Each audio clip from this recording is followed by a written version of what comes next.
सुस्वागतम सुस्वागतम. श्वास फाउंडेशन नाशिकतर्फे मी धनलक्ष्मी पटवर्धन उपस्थित मान्यवर वक्ते तसंच जमलेल्या सर्व श्रोत्यांचं इथे मनपूर्वक स्वागत करते आणि मान्यवरांना दीप प्रज्वलन करण्याची विनंती करते.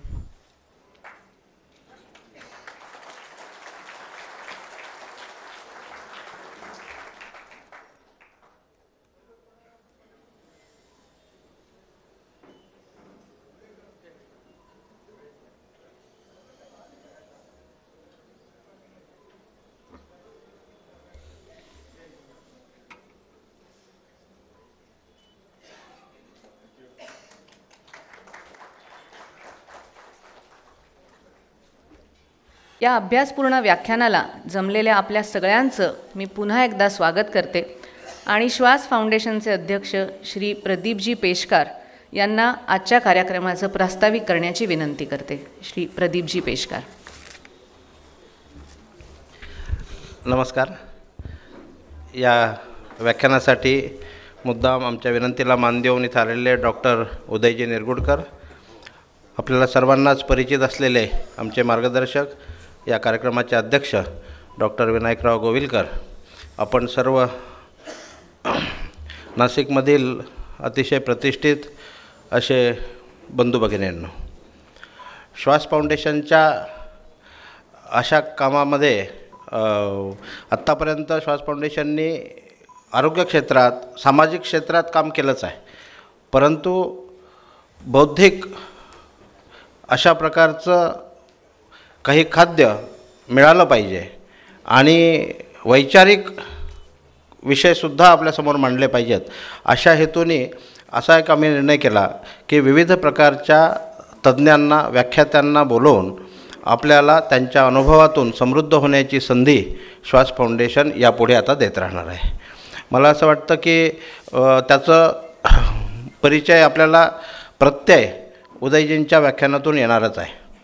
आत्ता सध्याच्या परिस्थितीमध्ये देशाची स्थिती आणि दिशा, स्थिती काय आहे आणि त्याची दिशा कुठल्या दिशेला आहे, आपण कुठपर्यंत जाणार आहोत, आपली प्रगतीची संधी काय काय आहेत, याचाही उहापोह कोणीतरी केला पाहिजे.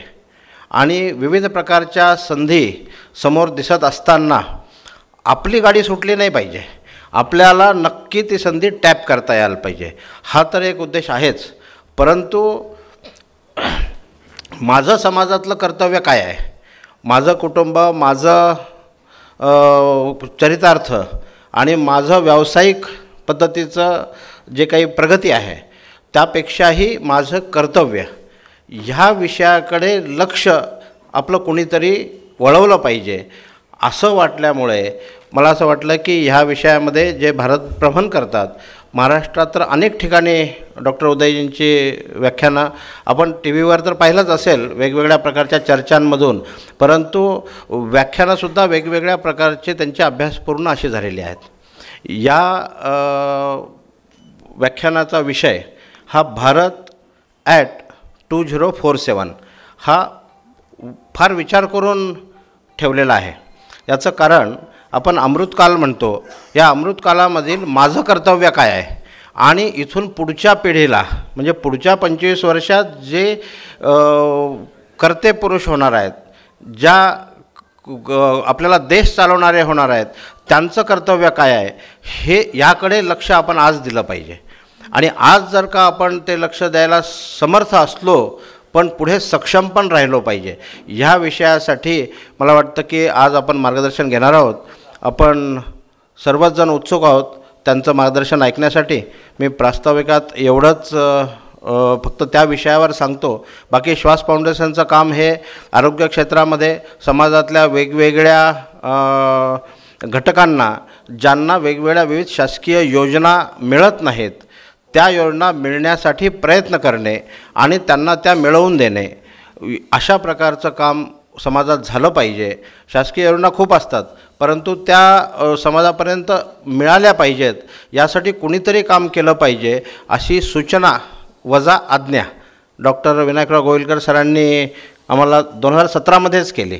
आणि त्यांच्या प्रेरणेतून एक छोटं स्वरूपाचं काम सुरू झालं आणि त्यानंतर पुढच्या 7-8 वर्षामध्ये आमच्या टीमने खूप चांगल्या प्रकारे काम करून एक चांगली विश्वासार्हता मिळवली. त्यामुळे फाउंडेशनकडे आता साधारणतः एक 15 जणांचा पूर्णकालीन स्टाफ आहे आणि वेगवेगळ्या प्रकारच्या योजनांसाठी फाउंडेशन काम करतं आहे आणि सतत डॉक्टरांचं मार्गदर्शन आम्हाला होत असतं. विविध आपल्यापैकी पण बरेच मान्यवर आहेत, उद्योजक आहेत, ज्यांचा हातभार कायम फाउंडेशनच्या कामाला लागत असतो. त्या सर्वांचेच मी या ठिकाणी स्वागत करतो.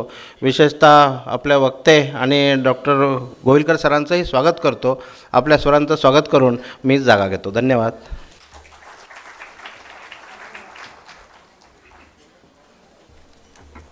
धन्यवाद प्रदीपजी. श्वास फाउंडेशनचं काम हे निश्चितच उल्लेखनीय आहे. आपण त्याचा प्रत्यय घेतलेलाच आहे.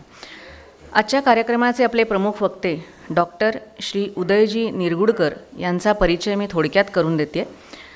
व्यवस्थापन म्हणजे स्पेशली मार्केटिंग क्षेत्राचा विशेष अभ्यास IT, प्रिंटिंग, एज्युकेशन, इन्फ्रास्ट्रक्चर, पत्रकारिता, फायनान्स अशा कितीतरी क्षेत्रात केली त्यांनी मुसाफिरी खास.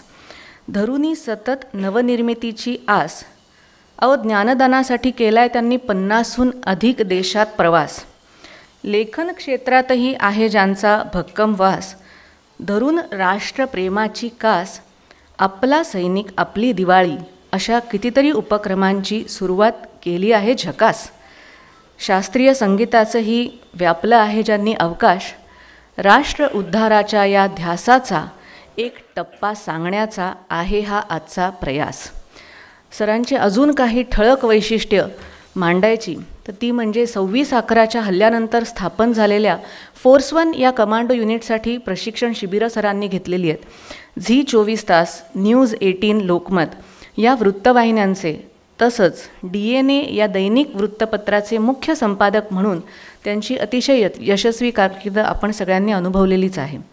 सध्या देशविदेशातल्या विद्यापीठांमध्ये संशोधन संस्थांमध्येही ते कार्यरत आहेत आणि विशेष म्हणजे NHPC या भारत सरकारच्या महत्त्वाकांक्षी अशा नवरत्न प्रकल्पामध्ये स्वतंत्र संचालक इंडिपेंडंट डायरेक्टर म्हणून सध्या सरांची नियुक्ती आहे. सगळ्यात शेवटी आपल्याला सगळ्यांना माहितीच आहे, मगाशी जसं सांगितलं तसं प्रदीपजींची आणि त्यांची मैत्री ही सुद्धा तितकीच घट्ट आहे. श्वास फाउंडेशनचे अध्यक्ष प्रदीप पेशकारजींना मी विनंती करते की डॉक्टर उदयजी निरगुडकरांचं त्यांनी स्वागत करावं.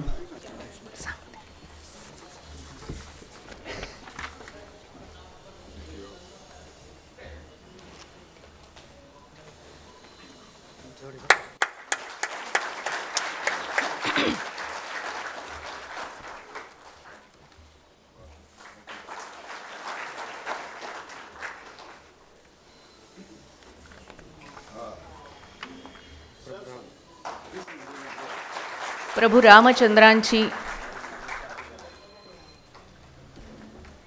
प्रतिमा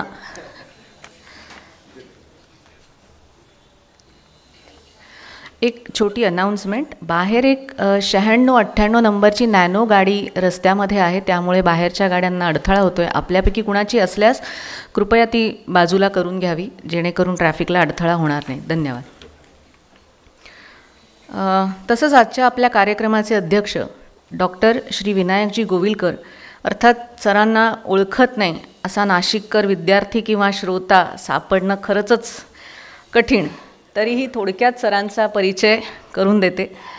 1981 पासून सरांनी नाशिकमध्ये CAची प्रॅक्टिस सुरू केली. साधारण 3 दशकं वरिष्ठ महाविद्यालयामध्ये सर प्राध्यापक म्हणून होते आणि प्रिन्सिपल म्हणून नंतर त्यांनी स्वेच्छेने निवृत्ती घेतली. त्यांच्या काळामध्ये मी सुद्धा कॉलेजमध्ये होते, त्यामुळे मला वाटतं इथे बसलेले अनेक लोक सरांचे विद्यार्थी आहेतच. जवळजवळ 35 वर्ष MBAसाठी रिसर्च गाईड म्हणूनसुद्धा सरांनी काम बघितलं आहे. 61 पुस्तकं आणि 1500पेक्षा जास्त लेख सरांनी लिहिलेले आहेत. आर्थिक संकल्पनांचा अर्थ जिज्ञासा नावाच्या 1500 पानांच्या कोशाचं लेखनसुद्धा सरांनी केलेलं आहे. 2014मध्ये सत्तेवर आलेल्या सरकारच्या आर्थिक कामगिरी मूल्यमापन करणाऱ्या मोदीनॉमिक्स या पुस्तकाचं लेखनही सरांनी केलेलं आहे. सर चालू आर्थिक घडामोडींवर भाष्य करणाऱ्या थिंक लाईन या द्वैमासिकाचे व्यवस्थापकीय विश्वस्त आहेत. अनेक सरकारी, निमसरकारी बँका, nationalise banks, universities educational boards अशा संस्थांवर देखील सरांनी खूप मोठ्या प्रमाणात काम केलेलं आहे. अर्थशास्त्रातील उत्तम पुस्तक पुरस्कार तसंच उत्तम लेख पुरस्कारांनी सरांना सन्मानित करण्यात आलेलं आहे. डॉक्टर पारनेरकर अर्थशास्त्र पुरस्कार, गुणीजन पुरस्कार, शंतनुराव किर्लोस्कर पुरस्कार, best citizen award, Nashik Bhushan असे अनेक पुरस्कार सरांना मिळालेले आहेत. डॉक्टर श्री विनायक गोविलकर सरांचंही स्वागत श्वास फाउंडेशनचे सहकार्यवाह मकरंद वाघ सरांनी करावं अशी मी त्यांना विनंती करते.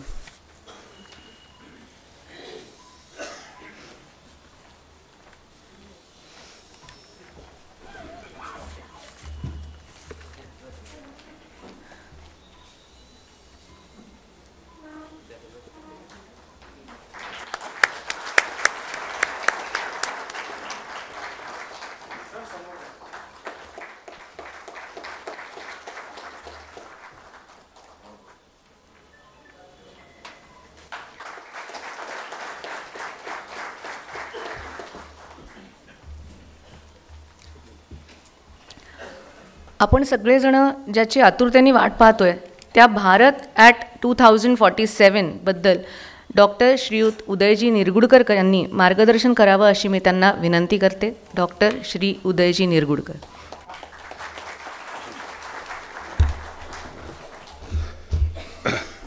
माझे परम मित्र प्रदीप पेशकर, आदरणीय विनायक गोविलकर सर, समोर बसल्यांपैकी अनेक जण हे अतिशय वैयक्तिक मित्र आहेत.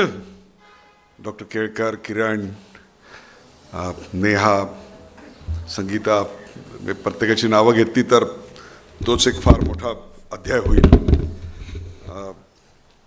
मला विचारलं नाशिकबद्दल, माझ्या लक्षात आलं की नाशिक ह्या गावाखाली माझ्या मोबाईलमध्ये जवळपास 450 टेलिफोन नंबर आहेत. So that's a kind of love this city. आणि आज त्यांनी माझी जी ओळख करून दिली त्यांनी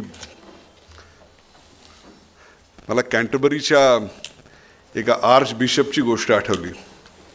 तुम्ही ओळख करून दिली तेव्हा त्या आर्च बिशपची अशीच ओळख करून देण्यात आली आणि ती बराच वेळ अशा सुंदर भाषेत होती. जेव्हा तो आर्च बिशप भाषणाला उभा राहिला तेव्हा त्यांनी सांगितलं की या व्यासपीठावर 2 गुन्हे घडलेले आहेत. पहिला गुन्हा, I have been introduce to you out of proportion. आणि दुसरा गुन्हा, ते मला खूप आवडलेलं आहे. So I remember that. या सभागृहातलं माझं हे दुसरं व्याख्यान आहे मला वाटतं. याआधी एकदा वृंदा भार्गवे यांनी बोललं होतं आणि तेव्हा मी आलो होतो काही जण त्या. परंतु आज हा विषय प्रामुख्यानं निवडायची अनेक कारणं आहेत आणि ती पुढच्या तासभरा सव्वा तासामध्ये मी उलगडण्याचा प्रयत्न करणार आहे. कृपा करून फक्त कोणी भारत हा शब्द का, इंडिया हा शब्द का नाही असा निरर्थक वाद कोणी घालू नये. घटनेनं हा शब्द वापरायचा अधिकार मला दिलेला आहे, एवढंच फक्त. याच्या असा भारत वापरला म्हणजे ही राजकीय मतं आणि इंडिया वापरला म्हणजे ती राजकीय मतं असं काही जगात नसतं, एवढंच फक्त मी सांगतोय. हे साल जे आहे ते 2023 काही तासात ते आता संपुष्टात येईल आणि 2024ला आपण सगळेच जण सामोरे जायला उत्सुक आहोत. जेव्हा मी या सगळ्या काळाकडे बघतो जगाच्या पटलावर तेव्हा 2 मोठ्या ठिकाणी युद्ध चालू आहेत. आणि युद्ध म्हटल्यानंतर मला आमचे डॉक्टर भरत केळकर आठवतात. ते आज नाशिकमध्ये आहेत. याचं आश्चर्य वाटतं कारण हा माणूस जगात जिथे युद्ध चालू असतं तिकडे जाऊन ऑर्थोपेडिक सर्जन म्हणून आपली सेवा बजावत असतो. म्हणजे काय, म्हणजे अशी माणसं जन्माला यायला काय फक्त पुणे असावं लागतं असं नाही, तशी माणसं नाशिकमध्येही असतात. मागचं इथलं माझं व्याख्यान दुपारी 2 ते 4 झालेलं आहे. ते तुम्ही म्हणताय की पुण्यात नाही शक्य. पुण्यात मागे दंगल झाली होती, ती सुद्धा 2 ते 4 बंद होती. कोण ठेवलं नाही, 2 वाजले, आता दगड ठेवूया, 4 वाजता बघूया. That's it. अतिशय एका एक्सायटिंग काळात जन्म झालेला आहे. इकडे 2 महान राष्ट्र एकमेकांशी लढत आहेत आणि युक्रेन अशा करतात तर युक्रेन हे गव्हाचं कोठार आहे. Just 1/3 wheat comes from that country. Russia is the largest provider of the oil आणि निम्मा युरोप हा त्याच्या ऑइलवर जगतोय. या दोघांचं युद्ध इथे इस्रायल हमास हे युद्ध चालू आहे. Trade blocks are changing. G20चं महत्त्व वाढत चाललेलं आहे. भारत नावाची गोष्ट ही उदयाला आलेली आहे. चीन नावाच्या गोष्टीला छेद देणाऱ्या अनेक गोष्टी घडत आहेत. सार्क कंट्रीजमधल्या भारत सोडून सर्व देशांचा एक प्रकारे बट्ट्याबोळ झालेला आहे. लोकशाहीचे प्रयोग अनेक देशात अनेक जगात त्या राष्ट्रात फसलेले आहेत. जगभरातल्या सगळ्या संकल्पना मोडीला निघत आहेत. काही अर्थव्यवस्था प्रचंड बहरात आहेत तर काही they are struggling to survive. आणि एक नवी विश्वरचना उदयाला येते आणि त्याच्यामध्ये युनायटेड नेशन्स नावाचं खुळखुळा जो आत्ता आहे तो खुळखुळा आता कधी गळून पडेल सांगता येत नाही. आणि G20चं भारताने अध्यक्षपद घेतल्यानंतर ज्या पद्धतीनं पावलं टाकली त्याच्यानंतर या दशकाच्या अखेरीपर्यंत युनायटेड नेशन्स नावाची गोष्ट राहील का नाही हे सुद्धा सांगता येत नाही. आता त्याचा ॲब्रिव्हेटेड फॉर्म UN आहे त्यामुळे ते फार त्याच्यावर मी विवेचन करत नाही कारण माझ्याही आडनावाचं नाव उदय निरगुडकर असणार त्याचंही ॲब्रिव्हेशन ते मी UN इज ऑब्सोलिट अशी जर हेडलाईन आली तर पटकन माझंच नाव आहे असं वाटायचं मला. Jokes apart. So it's a new world order which is coming up. This is the third in last 100 years. पहिली विश्वरचना आली. विड्रो विल्सनचं ते भाषण आपल्या सगळ्यांना आठवत असेल 1920 साली पहिलं महायुद्ध झाल्यानंतर. मग दुसरं महायुद्धानंतर दुसरी रचना आली आणि आता तिसऱ्या महायुद्धाच्या एक प्रकारे उंबरठ्यावर किंवा तशा प्रकारच्या सदृश्य गोष्टी घडत असताना हे सगळं मी तुम्हाला अशा करता सांगतोय की काही नाही युक्रेन आणि रशिया युद्धाचा नाशिकमध्ये उपनगरात किंवा अशा राहणाऱ्या माणसाचा काय संबंध असं आपल्याला वाटत असतं. पण ते इतकंसं खरं नसतं. किंबहुना जगाच्या कानाकोपऱ्यात घडणाऱ्या कुठल्या ना कुठल्या तरी गोष्टीचा परिणाम हा तुमच्या आमच्या आयुष्यावर यानं त्या प्रकारे होत असतो. फक्त त्याची जाणीव आपल्याला कोणी करून देत नाही. So no man is an island. It's a part of the continent and we have to do everything for whom the bell tolls. हे अशा करता सांगतोय मी की कारण एका अत्यंत एक्सायटिंग काळात आपल्या सगळ्यांचा जन्म झाला आहे. 100 वर्षापूर्वी जी युद्ध झाली त्याच्यामध्ये ॲटॉम बॉम्ब नव्हते, मोठ्या मोठ्या तोफा नव्हत्या, विमानं नव्हती. उखळी तोफा ज्याला आपण म्हणतो 1857 सालच्या युद्धामध्ये उखळी तोफा वापरल्या होत्या, बंदुका वापरल्या होत्या, ज्याला आज आपण गावठी कट्टा म्हणू अशा सदृश्यच ते होतं सगळं. अतिशय प्रिमिटिव्ह स्टेजचं ते युद्ध होतं आणि युद्ध नावाचा इव्हेंट नव्हता. चॅनल नसल्यामुळे you are not glued to watch drone coming from wherever and hitting the target. आणि हे सगळं एका पिढीने डोळ्यासमोर पाहिलं. सो हा काळ इतक्या वेगानं सरकला आपल्या डोळ्यापासून की इथे अशी पिढी नक्की आहे की ज्यांनी ट्रंक कॉलच्या लाईनीत उभे राहिले असतील आणि आता आपल्या मुलाला किंवा नातवाला व्हिडिओ कॉल करून इंग्लंड, पॅरिस, अमेरिकेमध्ये फोन करत असतील. आणि कॅश 2-2 मोजून देणारा वर्ग आहे, तसंच तो चेक देणारा वर्ग होता आणि आता ॲप देणारा वर्ग आहे. हे सगळं आपल्या डोळ्यासमोर ही वेगानं घडलं आणि त्यामुळे बदल हीच एकमेव गोष्ट आहे की जी कॉन्स्टंट आहे. बदलत नाहीत ते फक्त माणसांचे स्वभाव दुर्दैवाने. त्याच्याविषयी मी विवेचन नक्कीच करणार आहे. 25 वर्षापूर्वी आपल्याकडे गुगल नव्हता, मोबाईल नव्हता. 93ला जरी गुगल आला असला तरी त्याचा प्रसार, इंटरनेट आलं तरी त्याचा प्रसार झालेला नव्हता.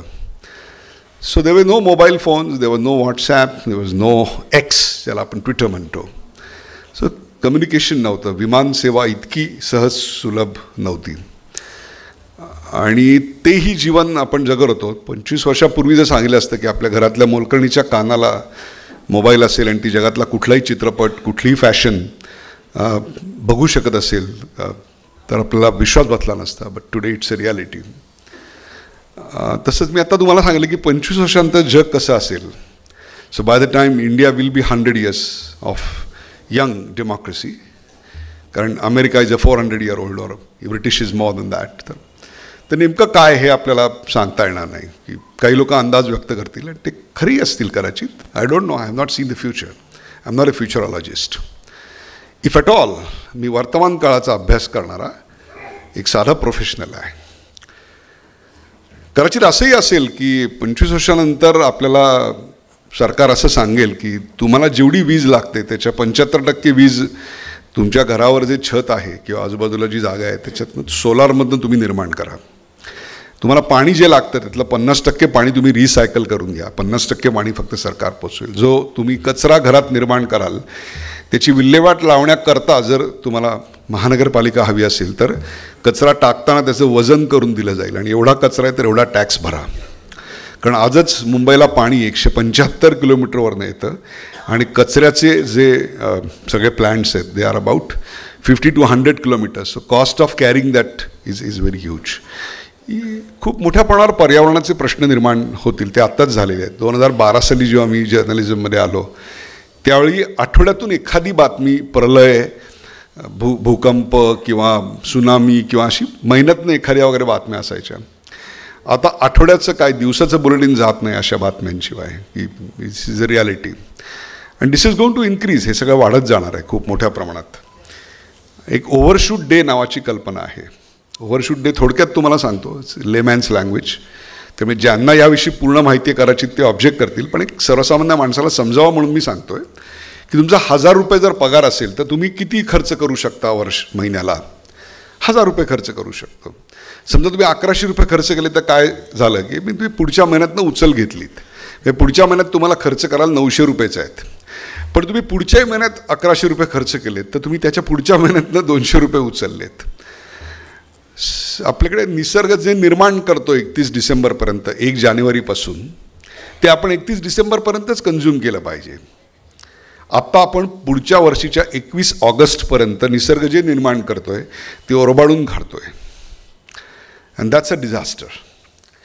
So obviously next generations 25 years from now, जसं आज आपल्याला मोबाईलचं एक अप्रूप असण्याचा काळ देखील आता ओसळला, तसा तो एक पर्यावरणवादी लिव्हिंग हा एक वेगळा नवीन कन्सेप्ट येईल. त्यामुळे it's very difficult to predict the future. काय नेमकं येईल सांगता येत नाही आणि त्या परिपेक्षात भारत आणि तुमच्यासमोरची आव्हानं हे खरंच खूप कठीण आहे. त्यांनी सांगितलं ते बरोबर आहे. 50पेक्षा जास्त देश मी फिरलो आणि प्रत्येक वेळी मी जेव्हा परत यायचो, म्हणजे एकट्या अमेरिकेला 86 वेळा गेलो आहे, आणि प्रत्येक वेळी जेव्हा परत यायचो तेव्हा मनात एक खिन्नता असायची. छोटे छोटे देश हो, स्वीडन वगैरे असे, आणि त्या देशातली समृद्धी पाहिली की काहीही नाही त्यांच्याकडे. ज्यांच्याकडे एक कोकोचं झाड नाही तो देश जगातली सर्वात जास्त चॉकलेट्स बनवतो. Just imagine. ज्या देशाची लोकसंख्या कर्नाटकापेक्षा कमी आहे ते जगाचं फायनान्स मॅनेज करतं. हे सगळं पाहिल्यानंतर छत्रपती शिवाजी आंतरराष्ट्रीय टर्मिनलवर उतरल्यानंतर जो भारत दिसायचा त्यांनी एक विषण्णता यायची. एक काळ I literally use to live out of suitcases. म्हणजे Mumbai London, London Paris, Paris Geneva करून घरी यायचो, पुन्हा सौदी अरेबिया, तिथून अर्जेंटिना आणि लॅटिन अमेरिकेतले देशसुद्धा आपल्या पुढे. I use to feel very bad. आणि 1990 साली जेव्हा आमचा सगळा वर्ग, आम्ही ग्रॅज्युएट झालो सगळेजण, आणि बरेचसे लोक तिथले अमेरिकेला सेटल झाले आणि मलाही संधी होती आणि निग्रहाने मी परत आलो. Specially when I was given the citizenship of Brazil. एक संपन्न आयुष्य, कारण त्या प्रकारची जी गाडी तेव्हा मी पहिल्या महिन्यात चालवत होतो, 4 व्हील ड्राईव्ह कार, तेवढी अजूनही कदाचित मला अफोर्ड करता येत नाही आहे. सो मी परत आलो आणि मला खंत वाटायची प्रत्येक वेळी की यार गलती करी आपने. जसं आता जे 60चे आहेत ते चुकून बेवॉच नावाचा चॅनल बघतात तेव्हा त्यांना खंत वाटते, we are on the wrong side of 60. We accept it. काही देश वर्षानुवर्ष गरीब, काही देश वर्षानुवर्ष सुपर विकसित, काही देश वर्षानुवर्ष विकसनशील. भारताचा उल्लेख हा नेहमी yes they are a developing nation and it use to hurt me. असा खूप त्रास व्हायचा मला की किती वर्ष ना, म्हणजे मी 30 वर्ष ऐकतोय, माझ्या वर्गातली मुलं सगळी संपन्न राष्ट्रात गेली, कोणी आफ्रिकेत गेलेलं नाही सेटल व्हायला. आणि मग त्यांनी जे त्यांच्या आयुष्यात मिळवलं ते पाहिल्यानंतर मला असं वाटायला लागलं यार आपली गलती करी. मी तिकडे राहायला पाहिजे होतं. म्हणजे त्या देशाची अचिव्हमेंट्स, त्यांच्यातलं एज्युकेशन, त्यांचं इन्फ्रास्ट्रक्चर, त्यांचं governance, the kind of politicians they have, the kind of democracy they have. आणि खूप खंता व्हायचो मी. आणि प्रत्येक वेळी बाहेरून परत आल्यानंतर असं वाटायचं की यार कुछ तो गलत गया इस देश में, बहुत कुछ गलत गया. काय हे नेमकं समजत नव्हतं. परंतु त्याच काळात मी एक पुस्तक वाचलं, मायकेल पोर्टर, खूप जाडं पुस्तक आहे, कॉम्पिटिटिव्ह ॲडव्हान्टेजेस ऑफ नेशन. प्रत्येक देश हा आत्ता असा का आहे आणि त्याचा जो खालपासून वरपर्यंतचा शिखर, पायतरी से शिखर की ओर, हा जर्नी कसा झाला आहे याचे त्याच्यात इकॉनॉमिक ॲनालिसिस होता. आणि मग मी भारताचं बघायला लागलो तर we didn't start from the bottom, we were made to go to bottom, असं माझ्या लक्षात आलं. आणि मग मी आजूबाजूच्या काळाकडे मी बघायला लागल्यानंतर ठरवलं, नाही, I need to talk to people, मला लोकांकडे जाऊन बोललं पाहिजे हे.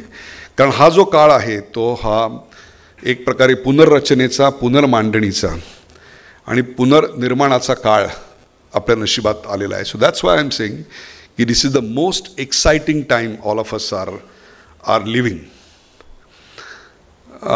मी लहान असताना 2 घटना मला ठळकपणे आठवत आहेत. कदाचित जे आता 50शीत आहेत त्यांना तर त्या निश्चित आठवत असतील. आणि त्यातली पहिली म्हणजे 71 सालचं भारत पाकिस्तान युद्ध झालं. त्यावेळी मी अतिशय लहान होतो आणि त्यावेळी तो ब्लॅकआउट व्हायचा, सायरन वाजायचे आणि ब्लॅकआउट झाला की घराच्या पडदे ओढले जायचे, त्याला काळी काही हे लावलं जायचं आणि घराच्या माझघरामध्ये आणि स्वयंपाकघरामध्ये, म्हणजे किचन आणि हॉल, बरं का, मी हे शब्द जर कठीण वाटत असतील कोणाला तर सांगतो, म्हणजे की तर त्याच्यामध्ये आई तो भुत्या दिवा ठेवायची आणि त्याच्या उजेडात आम्ही गुपचूप बसून जेवणं करायचो आणि विमानाचे आवाज आले की भीती वाटायची की आपल्याच घरावर कोण बॉम्ब टाकतंय का. पण त्या काळात एक देशप्रेमाची भावना खूप निर्माण झाली. लाईक ए किड, जे आपल्याला पोलिओ ट्रिपल लस वगैरे देतात तशी ती एक नॅशनलिझमची लस जणू काही त्या 71च्या युद्धाने संपूर्ण भारताला टोचली आहे. त्यातला मी एक प्रोडक्ट आहे. आणि दुसरं म्हणजे आणीबाणी. त्यावेळेला मी आय वॉज इन एज की मला समजत होतं आजूबाजूला काय घडतं आहे. पेपर वाचत होतो, रेडिओ ऐकत होतो, मोठ्यांच्या गप्पा शांतपणे ऐकत होतो, त्याची टिपणं काढत होतो. आणि मग त्यावेळेला 42वी घटनादुरुस्ती असेल, अलाहाबाद हायकोर्टाचा निर्णय असेल, हे सगळं मी जवळून पाहिलं. मग त्या नेत्यांची अटक, मग आमच्या अनेक नातेवाईकांना, आमच्या ज्या चाळीत मी राहायचो त्याच्या आजूबाजूच्या अनेकांना जेवणाच्या ताटावरून कसं खेचून नेलं ते मी डोळ्यांनी बघितलेलं आहे. आणि मग त्यांच्या घरातली आर्थिक विपन्नावस्था, हे सगळं पाहिल्यानंतर आय रिअलाइज की जगातली सर्वात महत्त्वाची गोष्ट काय असेल तर ती डेमोक्रेसी आहे, लोकशाही आहे आणि त्याचा गळा घोटला जाता कामा नये. आणि त्याच वेळेला एका घराणेशाहीबद्दल माझ्या मनात तीव्र आढी निर्माण झाली की the root cause to ruin the democracy is a dynasty rule. म्हणजे एकाच पिढीतल्या लोकांना, एकाच वंशातल्या लोकांनाच राज्य करायचा अधिकार मिळाला की मग पुढचा जर नालायक निघाला तरी तो राज्य करतो आणि मग तो हे करतो. ह्या दोन्हीचा एक खूप मोठा परिणाम. एकीकडे राष्ट्रभक्तीची लस टोचली गेलेली, दुसरीकडे डेमोक्रेसीचं महत्त्व कळलेलं. आणि तशात परमेश्वर कृपेनी आणि शिक्षणामुळे नोकरी अशी मिळाली की मला दर आठवड्याला एका देशात जायला लागलं अनेक वर्ष. आणि प्रत्येक वेळी येताना खंतावणं आणि त्यात पुन्हा देशप्रेमाची लस असल्यामुळे संधी असूनही नाही, मी परदेशात जाणार नाही, मी इथेच राहीन, इथेच करीन. तर आतला आत कुठेतरी कुढणं चालू होतं आणि तो पश्चिमेचा सूर्य नेहमीच आकर्षक वाटायचा. आणि त्याच वेळा देशांतर्गत भ्रमंती सुरू झाली आणि त्या देशांतर्गत भ्रमंतीमध्ये खूप अशा गोष्टी मी पाहिल्या की ज्याच्यामुळे मी खूप अस्वस्थ झालो, की ज्या कधीही मी पाहिलेल्या नव्हत्या. जे चित्रपट मी पाहिले त्याच्यात ते नव्हतं, ज्या कादंबऱ्या वाचल्या होत्या लहानपणापासून त्याच्यात ते नव्हतं, ज्या कविता ऐकल्या त्याच्यात ते नव्हतं. आणि सिरोंच्यामध्ये मीठ परवडत नाही किंवा मीठ पोचत नाही म्हणून लाल मुंग्या कुटून त्या मीठ म्हणून घातल्या जातात. मग पुढे जेव्हा नॉर्थ ईस्टमध्ये काम करायला लागलो, माझी पत्नी सुद्धा काम करायला लागली, शी इज अ डॉक्टर. आणि तेव्हा तिने सांगितलेला किस्सा ऐकला आणि अंगावर शहारलो की शेतामध्ये काम करता करता अरुणाचलमध्ये एका व्यक्तीच्या डोळ्यात कूस गेलं, कूस, आणि ते ठुसठुसत होतं. विचार करा, साधा केस जरी अडकला पापणीचा तरी आपल्याला कसं अस्वस्थ होतं. आपण लगेच तो काढायचा प्रयत्न करतो आणि 2-2 महिने तो माणूस तसाच रोजगारावर जातो, काम करतो एक डोळा बंद करून. का तर ते काढण्याचं कसब जे ऑफ्थॅल्मॉलॉजिस्टकडे आहे, तो ऑफ्थॅल्मॉलॉजिस्ट 2 महिन्यांनी एकदा येणार आहे. सो आय रिअलाइज की अशा प्रकारे आपण 30-40 लाख लोकांना असं अंधारात नाही ठेवू शकत 70 वर्षानंतर. इसका मतलब है कुछ तो गलत गया हमारा. हमारी प्रायोरिटीज बहुत बदली. प्रगतीची दिशा, गती आणि केंद्रबिंदू हे शब्द जाणीवपूर्वक वापरतोय. प्रगतीची दिशा, केंद्रबिंदू आणि गती ही तिन्ही चुकली. त्याच काळामध्ये ब्रिटिश विद्यापीठांशी संपर्क झाला आणि तिथे एक रिसर्च वाचला मी. थँक गॉड तो ब्रिटिशांनीच केलेला आहे, ऑक्सफर्डमध्येच केला गेलेला. आणि त्यांनी असं सांगितलं की 1757ला आपल्याकडे प्लासीची लढाई झाली आणि रॉबर्ट क्लाईव्ह नावाचा एक अतिशय सामान्य मुलकी कम लष्करी अधिकारी हा मग पुढे भारताचा गव्हर्नर जनरल झाला. त्या रॉबर्ट क्लाईव्हच्या काळापासून ते आत्तापर्यंत म्हणजे 1947पर्यंत ब्रिटिशांनी जी लूट केली, आपली लूट, त्याचा आजच्या काळात जर संदर्भ शोधला तर ती संख्या फक्त $45 ट्रिलियन एवढी आहे. So we are currently at $3.5 trillion. So you can imagine किती पटीनं आपल्याला लुटण्यात आलं. मग मी परत पुस्तक वाचलं, जगभरातल्या मेट्रोंचा इतिहास. मेट्रो म्हणजे मेट्रो जे अंडरग्राऊंड वगैरे जातात त्याचा. लक्षात आलं की 1800 शतकाच्या एंडला लंडनमध्ये मेट्रोचं जाळं उभं राहिलं होतं. मग प्रश्न आला की माझ्याकडे मुंबईत मेट्रो यायला 2012 साल का उजाडलं. सो कुछ तो गलत गया 70 साल में, कुछ तो गलत गया. So are we a poor nation all the time. आम्ही एवढे भिकारी आहोत की मग मी जेव्हा इतिहास वाचायला लागलो तेव्हा असं लक्षात आलं की 47 सालीसुद्धा जेव्हा आम्हाला स्वातंत्र्य मिळालं तेव्हा जागतिक व्यापाराच्या आमचा जो हिस्सा होता देश म्हणून तो 4% होता आणि तोच औरंगजेबाच्या काळात 25% होता. आणि नंतरच्या 20 वर्षात तो 4% आकडा till 1967 or 70 came down to 0.4%. 4%वरून घसरत खाली आलो. आणि जर कोणाला ह्यातल्या कुठल्याही स्टेटमेंटला चॅलेंज करायचं असेल तर लिहून ठेवा, नंतर सगळ्याचे पुरावे मी इकडे आणलेले आहेत. So I am ready to give it to you.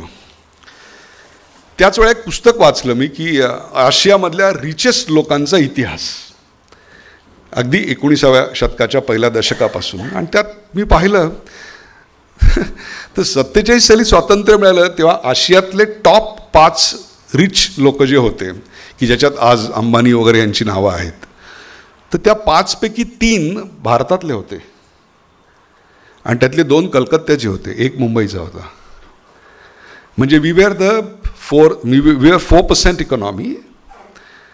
We were काय म्हणू ज्याला आपण rich in terms of wealth accumulated by 1 person. आणि अशा काळात आपल्याला स्वातंत्र्य मिळालं. परंतु त्यानंतरच्या काळात जर एका मोठ्या समाजाला आपण साधं मीठ पोचवू शकत नसेल आणि साध्या बेसिक नीड्स देऊ शकत नसू तर कुठेतरी आपल्या प्रायोरिटीज, दिशा, गती आणि केंद्रबिंदू ही चुकली. मी जेव्हा जर्मनीहून जायचो आणि तर तेव्हा या विमानामध्ये ते एअरलाईनची एक अशी माहिती काहीतरी ती पुस्तिका असते. एअरलाईन दर महिन्याला ते बदलतात. त्याच्यामध्ये eventually if you fly by German airways ते जर्मनीची माहिती असते. आणि असं लक्षात आलं की जर्मनी त्याची साईज आणि पॉप्युलेशन कर्नाटकाच्या बरोबरच आहे. Just look at the parameters of Karnataka and Germany.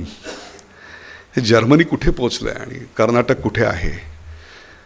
आणि कर्नाटक हे त्यात भारतातलं प्रगत टॉप 10मध्ये येऊ शकेल असं आहे.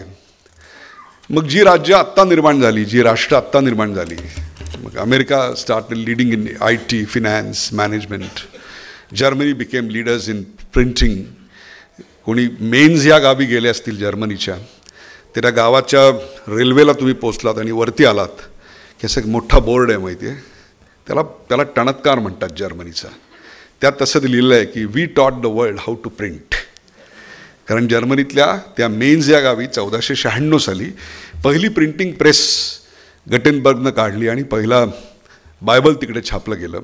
Of course it took lot of time, पण that was the start of it. त्यामुळे ज्ञान पोर्टेबल झालं आणि मौखिक परंपरेच्या ऐवजी ते कागदावर आलं आणि कागदावरून भाषा लिपी वगैरे सगळंच पुढे विकसित होत गेलं आणि शाळांची गरज अधोरेखित झाली. शाळा आल्या, या गोष्टी सगळ्या आपल्याला माहिती आहेत. असं लक्षात आलं की जर्मनी किंवा ह्यांचा इतिहास वाचताना की हे काही ॲक्सिडेंटनी झालं नाही. म्हणजे सहज बसला होता आणि मग कोणतरी म्हणलं चला आपण हे करूया. म्हणजे असे आपल्याकडे काही ॲक्सिडेंटल मुख्यमंत्री होतात ना असे, म्हणजे अचानक शरद पवार घरी येतात, सांगतात तुला मुख्यमंत्री व्हायचं आहे. तो म्हणतो ओ बाय ऑल मीन्स, मी नाव घेतलेलं नाही आहे कोणाचंही. सो असं ॲक्सिडेंटली नाही होत जगात. That means they were working very hard for it. याचा अर्थ त्यांनी आपले कॉम्पिटिटिव्ह ॲडव्हान्टेजेस नीटपणे शोधून काढले आणि केअरफुल प्लॅनिंग, विलक्षण एक्झिक्युशनची ताकद, एक पारदर्शी कारभार, उत्तम विजनरी राजकारणी आणि सजग नागरिक यांच्यामुळे दशकानुदशकांच्या प्रयत्नातून ते देश तिकडे पोहोचले आणि विकसित कायमचे बनले. आणि आपण कायमचे अविकसित आणि विकसनशील राहिलो. आणि every 6th person is Indian on the earth. 15% population आणि we are not even 5% of the world trade even today. मग ह्या सगळ्याचा अभ्यास करला आणि मग ती खंत वाढत गेली. ती अगदी अलीकडच्या करोनापर्यंत होती. तुम्हाला मी सांगतो, करोनाने मात्र माझं या देशाबद्दलचं मत प्रचंड बदललं. जनता चमत्कार घडवू शकते याच्यावर माझा विश्वास बसला. शासन मनात आणलं तर करू शकतं याच्यावर माझा विश्वास बसला. पहिली जी वेव आली एप्रिल 20 to नोव्हेंबर 20, बरोबर, त्याच्या सुरुवातीला एक रिपोर्ट आला होता. त्याला अनेक वृत्तपत्रांनी मथळ्याची बातमी केली होती, हेडलाईन, आणि तो जॉन हॉपकिन्स यांच्या नावाने होता. आणि त्यात दिलं होतं की 40 कोटी भारतीय मृत्युमुखी पडणार आहेत. आजही तो कागद, तो वर्तमानपत्र आणि त्यावर त्या महान संपर्काचा अग्रलेख माझ्याकडे सेव्ह केलेला आहे. मी तुम्हाला दाखवू शकतो. Journalist don't make mistake in recording. आणि नंतर 8 दिवसांनी बातमी आली. जॉन हॉपकिन्सनी सांगितलं की नाही, असा काही रिपोर्ट आम्ही केलेला नाही. तोपर्यंत मोजो किट घेतलेल्या अनेक महिला पत्रकार गावागावात फिरून चितेच्या समोर उभा राहून जनतेमध्ये घबराट पसरवत होत्या की हा देश बर्बाद होणार, कारण इथे मेडिकल इन्फ्रास्ट्रक्चर नाही, इथे वॅक्सिन नाही, मुखपट्ट्या नाहीत, व्हेंटिलेटर की तो बात दूर आहे, डॉक्टर नाही, बेड्स नाहीत, आणि वी आर अ डिझास्टर. आणि एक परफेक्ट टूल किट या देशात चालू झालं. आणि खरोखरच त्या काळात कोणी कोणाला भेटत नव्हतं. जे होतं ते इंटरनेटवर होतं, टेलिव्हिजनवर होतं. मग त्याच्यानंतर पहिली वेव्ह तर दणका देऊन गेली. दुसरी was more deadly, which is March June 21. त्याच्यात अनेक मृत्यू झाले, ऑक्सिजन नाही, ही परिस्थिती. आणि मग जानेवारी 22 मागच्या वर्षी आली ती एक छोटीशी, लिटल लेंदियर बट लेस डेडली अशी वेव्ह आली. आणि या तिन्ही काळामध्ये एका विशिष्ट कंपनीची, नाव घ्यायलाही हरकत नाही, फायझर कंपनीचीच लस आपण घेतली पाहिजे याच्याकरता या देशातला एक मोठा वर्ग आग्रही होता. आणि त्यांचे टेलिव्हिजनचे शोज, त्यांचे एडिटोरियल्स, त्यांचे पॉलिसी मेकर्सची पार्लमेंटमधली भाषणं, या सगळ्यामागे मला मग एक कॉर्डिनेटेड एफर्ट दिसायला लागला. I said yes, there is a definite design behind this. And they started की हे केलंच पाहिजे आपण. पण जेव्हा हे सगळं संपलं आणि मी ह्याचा करोनाचा लेखाजोखा मांडायला लागलो, त्यावेळेला असं लक्षात आलं की द बेस्ट टायमिंग, अचूक टायमिंग जर लॉकडाऊनचं कुठल्या देशानं साधलं असेल तर या यादीत भारताचं नाव नंबर 1ला होतं. Discipline mask usage, India was at the top. Quick medical infrastructure upgradation, गावोगावी, मग ती मेगा, आमच्या ठाण्याला तर पार्किंग एरियामध्ये आणि मोठ्या मैदानात, त्यात काही भ्रष्टाचार झाला, तो भाग आपण नंतर घेऊया. पण हे सगळं झालं. आणि सर्वात महत्त्वाचं म्हणजे व्हेंटिलेटर्स निर्माण झाले. जुगाड पद्धतीने अहमदाबादमधल्या एका गुजराती मित्रांनी आमच्या कार्डबोर्डचे बेड्स निर्माण केले, easy to transport and 1 minute to install. आणि असे हजारो बेड्स त्यांनी निर्माण केले. PPE किट्स निर्माण झाली. आणि वॅक्सिन निर्माण झाली आणि दॅट वॅक्सिन आल्यानंतर त्याचं अप्रुव्हल WHO देईना आणि इट वॉज अ डिझास्टर. आणि पुढे तीच वॅक्सिन आपण 110 देशांना पाठवली. लस मैत्री या नावाखाली वसुधैव कुटुंबकम. अजूनही कोणाला जर शंका असेल तर WHOचा त्या काळातला रिपोर्ट काढून बघा, मी डाउनलोड करून ठेवलेला आहे. भारताचा मृत्यूदर कोरोनाचा हा इंग्लंड, अमेरिका, फ्रान्स, जर्मनी यांच्यापेक्षा कमी आहे. We were less than 1.1, America was more than 4%. म्हणजे एवढी इन्फ्रास्ट्रक्चर, एवढं मेडिकल एड असून ते 4% मृत्यूदर आणि आपण काहीही नसताना 1% मृत्यूदर. कुछ तो है इस देश में, कुछ तो है. आणि जी लस बनवायला 15 वर्ष लागतात ती फ्लॅट 18 महिन्यात तुमच्याकडे डिलिव्हर झाली. एक मला अग्रलेख आठवतो एका महान आद्यकालीन संपादकाचा की ही आता लस दिली जाणार आणि ती लसीकरणाला 5 वर्ष कशी लागतील असा तो अग्रलेख आहे. तोही मी सेव्ह करून ठेवला आहे. या देशामध्ये एक दिवस असा आला की ज्या दिवशी आपण 2,70,00,000 लोकांना एका दिवसात वॅक्सिनेट केलं आणि फुकट केलं. त्यावेळेला ही लस ही एका विशिष्ट व्यक्तीची लस आहे आणि ह्याच्यामुळे इम्पॉर्टन्सी येईल, त्यामुळे ही लस घेऊ नका, ये लस हम नहीं लेंगे असं उत्तर प्रदेशातल्या महान नेत्यांनी आपल्याला सांगितलेलं होतं. त्यांचे ट्विटही मी सेव्ह करून ठेवलेले आहेत. Akhilesh Yadav, Mamata Banerjee, see it yourself. आम्हाला रेमडेसिवीर प्रोक्युअर करायला संधी द्या, 3 महिने वाया घालवले. पहिलं पत्र Arvind Kejriwal. Remember, journalist don't make mistake in forgetting. No, we just jot down everything. आणि मग असं लक्षात आलं की फायझरची लस घेणे, जॉन हॉपकिन्स या सगळ्या मागे आणि इथे पुन्हा वॅक्सिन परदेशातनं आणण्याकरता राज्यांचा, कारण health is a state subject, त्यामुळे technically speaking they were correct. Supreme कोर्टात केस गेलेस तर केंद्र सरकार हरलं असतं, नो डाऊट ऑन दॅट. पण आफ्टर 2 months दे रिअलाइज की आपल्या टेंडरला कोणी रिप्लायच करत नाही आहे. Then the ball was immediately thrown. By that time the second wave was hitting us. आणि तरीसुद्धा कुठलाही पूर्वानुभव नसताना या देशाने, या देशाच्या नेतृत्वाने एक प्रचंड मोठी ही जी आपत्ती होती, वर्स्ट इन द सेंचुरी, ती पेलली. इतकी की ज्यांनी आमच्यावर 150 वर्ष राज्य केलं त्या इंग्लंडला जर आम्ही वॅक्सिनेट करायचं ठरवलं असतं तर अवघ्या 7 दिवसात अख्ख्या इंग्लंडला वॅक्सिनेट केलं असतं. आणि सुदैव म्हणजे भारताला स्वातंत्र्य मिळाल्यानंतर हे डिसइंटिग्रेट होतील, हे बर्बाद होतील, टोळी युद्धात मरतील, अशा प्रकारचे उद्दाम उद्गार काढणाऱ्या आणि बंगालच्या त्या उपासमारीत मेलेल्यांचा आकडा 40 लाखावर पोचल्यानंतर मार्जिनमध्ये लिहिणाऱ्या गांधी मेले का नाही असं उद्दामपणे लिहिणाऱ्या चर्चिलच्या खुर्चीवर एक भारतीय वंशाचा माणूस जाऊन बसला. नियती सूड गोते म्हणजे काय ना, तेही मी डोळ्यांनी बघितलं. मग असं लक्षात आलं की this is not a first time we face the attack. हा एक साथीचा हा एक रोग होता, तो पसरला होता का काय चायनीज, त्याच्यावर एक वेगळं मी व्याख्यान देऊ शकेन की वेदर इट वॉज रिअली माल फंक्शन्ड. परंतु 1000 वर्ष या देशावर वेगळ्या प्रकारची आक्रमणं झालेलीच आहेत. सिकंदर आला, तो परत गेला. मोहम्मद बिन कासिम आला, तो परत गेला. गजनीचा मोहम्मद घोरी आला, त्यांनी 21 वेळा आपल्याकडे सोरटी सोमनाथचं मंदिर लुटलं आणि ऑन द वे परत जाताना जेवढी राज्य होती त्या राज्यातलं सोनं, नाणं, जड जवाहिरात, सुंदर स्त्रिया सगळं पळवून नेलं. आणि 2000 साली आमचं जेव्हा विमान हायजॅक केलेलं होतं तेव्हा त्या आजारी प्रवाशांना क्रोसिन, कोडोपायरिन आणि मिनरल वॉटर पाहिजे होतं, ते अफगाणिस्तानला देता नाही आलं.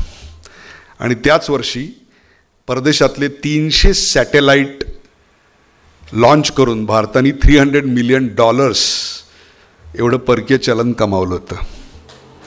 तेव्हा लक्षात आलं की आक्रमण करून संपत्ती लुटता येते, ज्ञान लुटता येत नाही. ते हाडीमाशी असावं लागतं. आणि ते रुजवलेल्या शंकराचार्यांच्या नावानं असल्या हॉलमध्ये हा विचार मांडतो, ह्याला एक वेगळं महत्त्व आहे. असे अनेक लोक आले आपल्याकडे. मंगोल असला तैमूर आला. तैमूर म्हणजे तो तैमूर. आजकाल सांगायला लागतं की तैमूर. तर बाबर, आणि नंतर ब्रिटिशर्स आले, फ्रेंच आले, डच आले, पोर्तुगीज आले. मला मध्यंतरी एका अमेरिकन विद्यापीठामध्ये भाषण देत असताना असं विचारलं की Y you are so great in information technology. तेव्हा त्यानं सांगितलं होतं की 16व्या शतकात आमच्यावर 4 वंशांनी राज्य केलं. फ्रेंच, डच, पोर्तुगीज आणि ब्रिटिश यांनी 150 वर्ष राज्य केलं. त्यांनी राज्य का केलं? कारण त्यांनी समुद्रावर राज्य केलं. मोठे मोठे नौका बांधल्या, बंदरं बांधली, शस्त्रास्त्र इकडून तिकडे नेली. 21व्या शतकाचा महासागर इंटरनेट आहे, कम्प्युटर्स आहे. आणि तो सर्वात जास्त कोणाला लवकर कळला असेल तर 16व्या शतकात जशा तुम्ही नौका बांधल्यात तसे आम्ही IT गव्हर्न करणारे मेंदू 21व्या शतकात निर्माण केले. That's why we are the world leaders in दिस.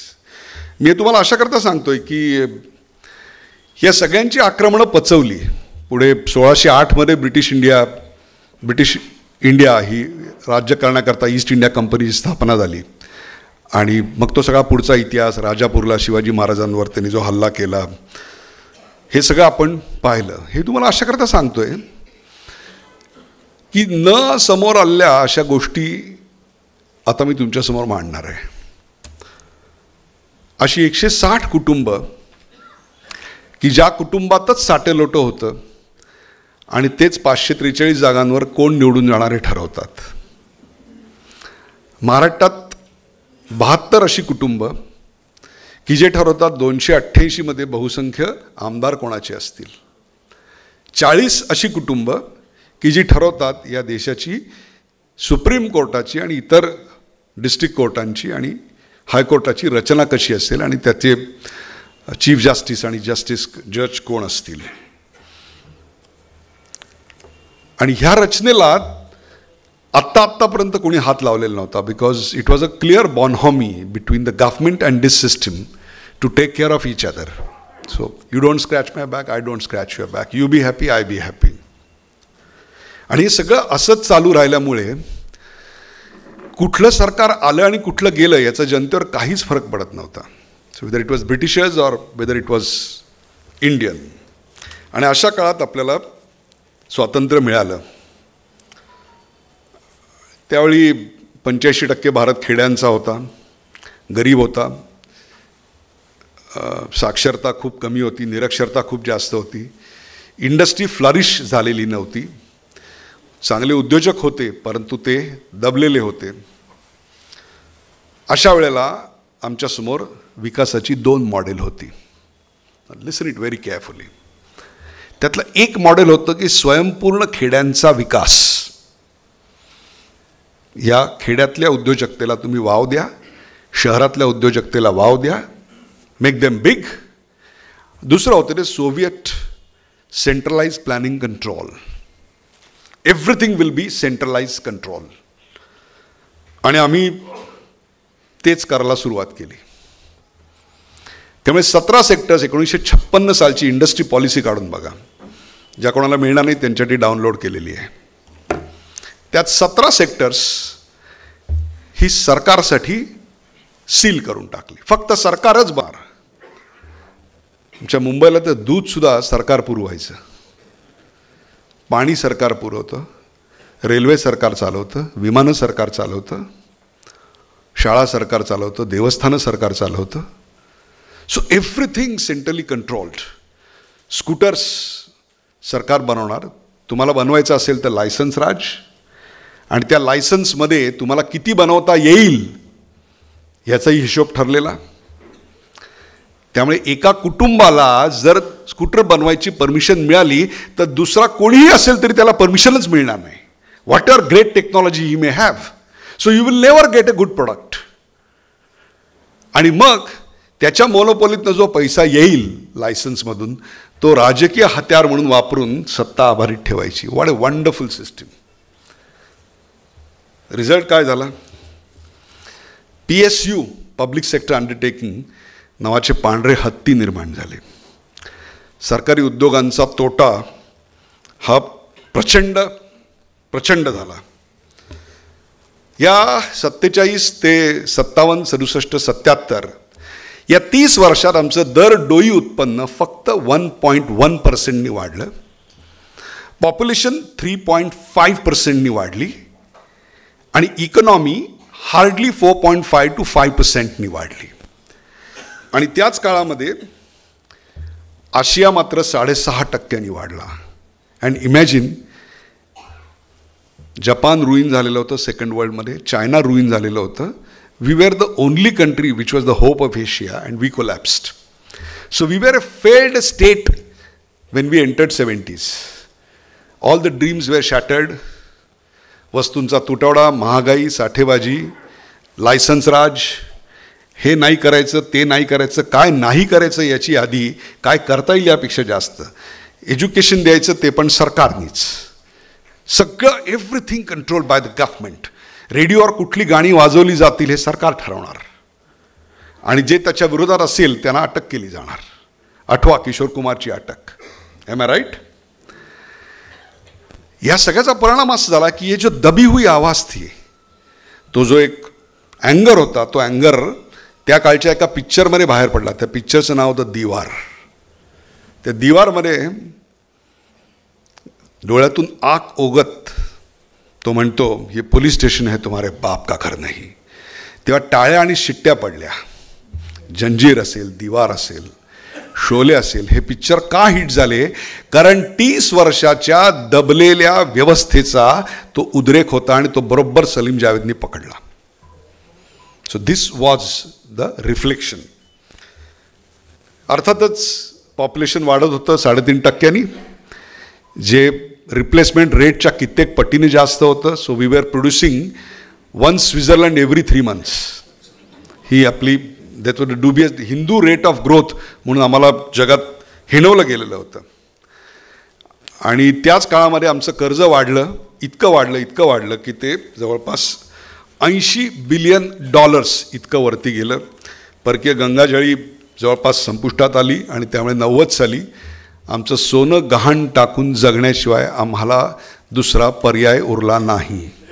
8वा ते दिवस. आणि त्यात सोनं ट्रान्सपोर्ट करताना त्याचा इन्शुरन्स काढला नव्हता. त्याची सुरस कहाणी नंतर एका RBI गव्हर्नरनी, डेप्युटी गव्हर्नरनी लिहिलेली होती. त्यावेळेला आमचा GDP फक्त $250 billion होता. फॉर युअर इन्फॉर्मेशन, तो आज $4.5 trillion इतका मोठा आहे. मी तुम्हाला अशा करता सांगतोय की 50 ते 80 या दशकात आशिया खंड वाढला, जपान, चायना वाढली आणि चायना तर 77 साली त्यांनी हे सगळं लक्षात आलं की हे असं इनवर्ड लुकिंग आणि सगळं सरकार ह्याच्यानी काय चालणार नाही. So they opened up and they opened up in a very systematic manner. मी चायनाला जवळपास 25-27 वेळा गेलो. I have studied that country in a great depth. It's very difficult to do business with them. They are copycat masters and they copy you within no seconds and there is no law you can fight. पहिली 5 वर्ष त्यांनी ॲग्रिकल्चरवर focus केला आणि अक्षरशः शेतकऱ्यांचं उत्पन्न त्यांनी double करून दाखवलं. ही रियालिटी आहे. पुढच्या 10 वर्षात त्यांनी फोकस केला असेल तर SEZs काढली, मोठे प्रचंड मोठे मॅन्युफॅक्चरिंग प्लांट्स काढले. म्हणजे एक मैल शेड आहे आणि त्याच्यात मेकॅनिकलसारखी माणसं काम करतात. वुमन पार्टिसिपेशन इन लेबर हे पहिल्यांदा तिकडे इतक्या मोठ्या प्रमाणात आलं. So there manufacturing base became the attraction. 3rd डिकेडमध्ये they focus on expanding the infrastructure and supply chain. त्यावेळेला चालू करायच्या आधी त्यांची लॉजिस्टिक कॉस्ट होती. एखादी वस्तू जर तुम्ही 10 रुपयाला घेतली तर त्यातले 15% त्याच्या लॉजिस्टिकला जायचे. ते त्यांनी 5.5% आणले. Thanks to road network, thanks to rail network, thanks to everything. त्यानंतरच्या दशकामध्ये त्यांनी फोकस केला आणि 1000 उत्तम विद्यापीठं निर्माण केली. त्यातल्या काही विद्यापीठांची स्वतः मी सामंजस्य करार केलेले होते, ZA बिर्डा बीजिंगमध्ये, आणि अतिशय उत्तम दर्जाचं एज्युकेशन त्या देशात निर्माण झालं. नंतर मी आकडे पण देईन की आपल्याकडे आत्ता 1000 विद्यापीठ आणि त्यांच्याकडे 20,000 विद्यापीठ एवढी गॅप आहे. आणि शेवटचं त्यांनी आत्ता जो फोकस केला इज अ हायटेक इंडस्ट्री. या सगळ्यामुळे they became one of the, किती सिस्टमॅटिकली काम केलं बघा 77 सालपासून, आणि आम्हाला ओपन अप व्हायला 91 साल आलं. आता माझा सवाल आहे मगाशच्या माझ्या प्रश्नावर की प्रगतीची दिशा, केंद्रबिंदू आणि गती ही आमची चुकली का? 91 साली तुम्ही ओपन अप केलं, 61 साली का नाही केलं, 51 साली का नाही केलं? Something went wrong, terribly wrong. लम्हों ने खता की थी, सदियों ने सजा पाई है. आयुष्यभर माझ्या वडिलांनी अशी स्कूटर चालवली, आणि I am sure all of you would have, की ती तिरपी केल्याशिवाय चालू व्हायची नाही. बरोबर आहे? आई शपथ भीती वाटते, यांना जर विमान बनवायचं लायसन दिलं असतं, विमान पण असं करावं लागलं असतं. बरोबर आहे ना किरण? आठवतं का? ती अशी स्कूटर करायला लागायची, आणि ती सुद्धा 2 वर्ष थांबून मिळालेली होती. So which is disaster. So हे मी तुम्हाला अशा करता सांगतोय की हा सुद्धा काळ पाहिला, आणि एक corruption, mistrust about government, delays, let's, हे सगळं खूप मोठ्या प्रमाणात आपल्याकडे चालू झालं. 85% ग्रामीण भारत असताना, उद्योजकता इथे बहाराला यायची संधी असताना सुद्धा आम्ही सोव्हिएटचं मॉडेल का निवडलं असा प्रश्न आता डेफिनेटली पटलावर येतोय. सो वी वेंट रॉंग, पक्का रॉंग, आणि परिणामी सगळी अर्थव्यवस्था ठप्प झाली, आणि 90ला इतकं कुंठित झालं की we had to open up, otherwise this country would have exploded. आणि मग ते जे ग्लोबलायझेशन झालं त्याची अनेक फळं आपण आज भोगतोय. कालच्या जगात आलेली फॅशन आज आपल्याकडे येते, कालची प्रॉडक्ट्स आज निर्माण होतात, किंवा इथली प्रॉडक्ट तिथे फॅशन म्हणून जातात. हे, आणि तरी देखील मी अमेरिकेहून परत येताना एक कपाळावर शिक्का घेऊन येतो, you are a developing nation, you are not a developed nation.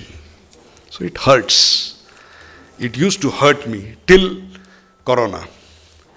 याचा अर्थ असा नाही की आम्ही काहीच मिळवलं नाही 50-60 वर्षात. We achieved a lot. लोकशाहीचा फसलेला प्रयोग जो म्यानमार, अफगाणिस्तान, पाकिस्तान, बांगलादेश, इकडे खाली श्रीलंका, तो आपल्या देशात टिकला. आणि ॲज ए सेफॉलॉजिस्ट, मी एक ट्रेंड सेफॉलॉजिस्ट आहे, म्हणजे निवडणूक शास्त्राचा मी PhD अभ्यास केलेला आहे. आजही कुठलाही 543 मतदारसंघ तुम्ही सांगितलात तर त्याचं विश्लेषण मी तुम्हाला हे सगळं बंद करून एका क्षणात सांगू शकतो, इतका तो अभ्यास आहे. मी तुम्हाला सांगतो की ही जी मूर्ख जनता, जे लोक सांगतात ना की दारू आणि मटणावर विकली जाते, तसं असतं तर एकाच पक्षाचं सरकार कायम राहिलं असतं. कारण दारू आणि मटण देणं फार सोपं आहे असं नाही आहे. तुम्ही एखादा बूथ कॅप्चर करू शकता. 52ला निवडणुका झाल्या, नेहरू आले. 57ला नेहरू आले. बलरामपूरमध्ये वाजपेयी हरले, बरोबर. त्याच्यानंतर 62, 67, 71, त्यानंतर पाकिस्तानचं युद्ध, 75ला होणाऱ्या निवडणुका पुढे ढकलत अलाहाबाद हायकोर्टामुळे 77ला झाल्या, 79, 84 भाजपचं पानिपत, 2 जागा मिळाल्या, काँग्रेस ब्रुटल मेजॉरिटी 415 जागा.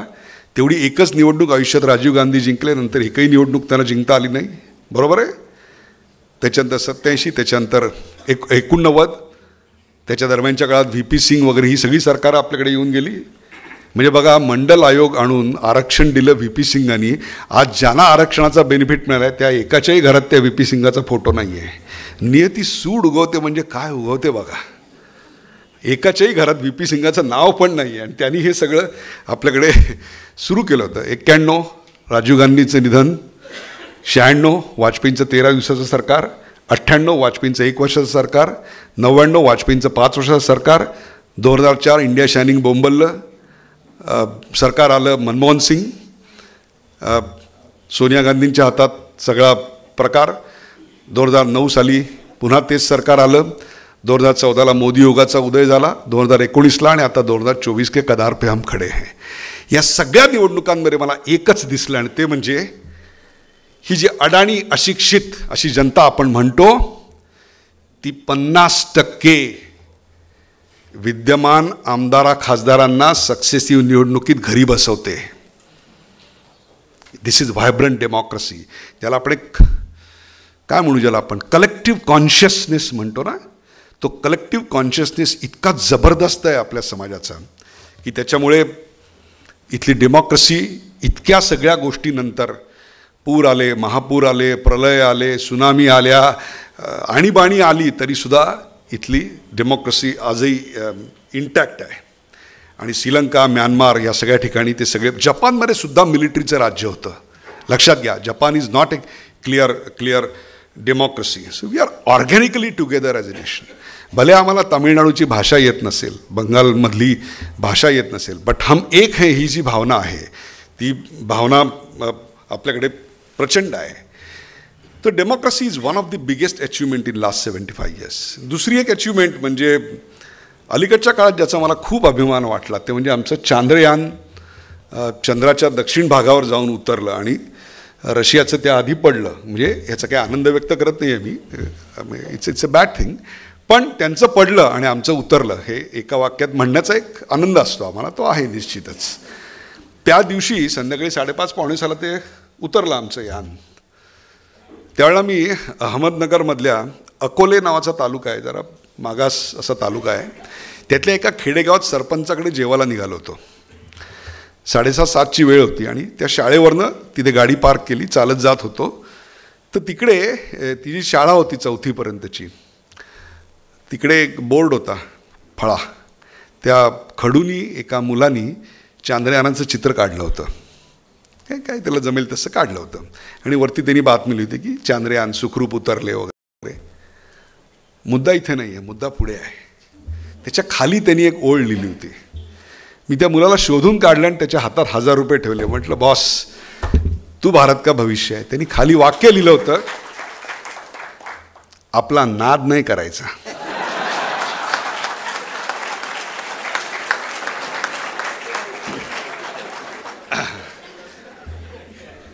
हा जो टणत्कार आत्ताच्या पिढीत आला ना, तो पूर्वीच्या पिढीत नव्हता. हंतरून पाहून त्याच्यापेक्षा 2 इंच कमी पाव रखनेवाला पिढी ये समझ नहीं सकेगा.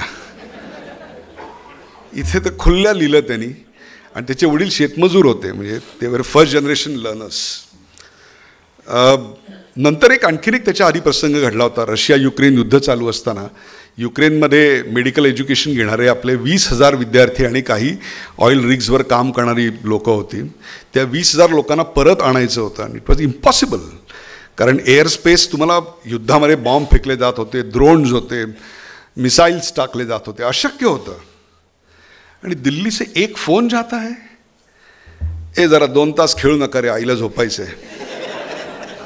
आठवतंय का आपल्याकडे सांगायचं नाही, आई ओरडेल आणि मग ते नाही नको, आपण आता आपण पत्ते वगैरे खेळूया वगैरे असं झालं. आता 4-4:30 झाले, आई चहा प्यायला उठली, चला आता क्रिकेट खेळूया. म्हणजे आता सगळं 2 तासांनी पुन्हा युद्ध चालू व्हायचं. काय ताकद असेल हो एका देशाची. आणि युक्रेन रशिया वादात भारताचा स्टान्स काय आहे हे आजमावायला 80 देशांचे परराष्ट्रमंत्री त्या काळात भारतात येऊन गेले. आणि प्रत्येकजण सांगतोय की व्हॉट इज युअर स्टान्स. आणि या देशाचा फॉरेन अफेअर्स मिनिस्टर सांगतो की I am not sitting on your land, I am not sitting on their land, I am sitting on my land. हा टणत्कार कुछ अलग है. आणखीन एक त्याच काळातला एक प्रसंग आहे की I was at Milan airport trying to go to Argentina. आणि तिथे काहीतरी वादळ, बर्फ वगैरे असं काहीतरी पडलं होतं, त्यामुळे विमानं बरीच कॅन्सल झाली होती आणि संपूर्ण विमानतळाला कवठे महांकाळ ST स्टँडचीच अवस्था आलेली होती. साधारणतः काही फरक नसतो वगैरे, काही इंग्रजीतनं शिवाय ऐकायला तर ह्याच्या पलीकडे काही फरक नाही. मी असं कोपऱ्यात मराठी पुस्तक घेतलं होतं की आता काय विमान येत नाही आहे, त्यामुळे बेटर रीड इट हिअर, बाहेर जाणं शक्य नाही आहे. तर तेवढ्यात एक जर्मन वाट काढत असा माझ्यापर्यंत आला आणि मला म्हणला की माझा लॅपटॉप आहे, चालत नाही आहे, दुरुस्त करतोस का. I am not a hardware expert boss. वेळ होता हाताशी, म्हटलं ट्राय करू, आपल्याला काय. काहीतरी केलं आणि तो चालू झाला. तो मला म्हणला कॉफी पिणार का. अरे फुकटात कोण कॉफी, आज प्यायली की तुमच्याकडे मी. पिताना त्याला विचारलं, काय रे तू माझ्याकडे का आला? असं कोपऱ्यात बसलो मी, माझ्याकडे तर काही पामटॉप लॅपटॉप असं काही नाही आहे, तू माझ्याकडे का आलास? इथे बघ तुझा जर्मन आहे त्याच्याकडे पामटॉप आहे, चिनी आहे त्याच्याकडे लॅपटॉप आहे, तो फ्रेंच दिसतोय त्याच्याकडे आहे. तो म्हणला मी तुझ्याकडे आलो कारण तू भारतीय दिसलास.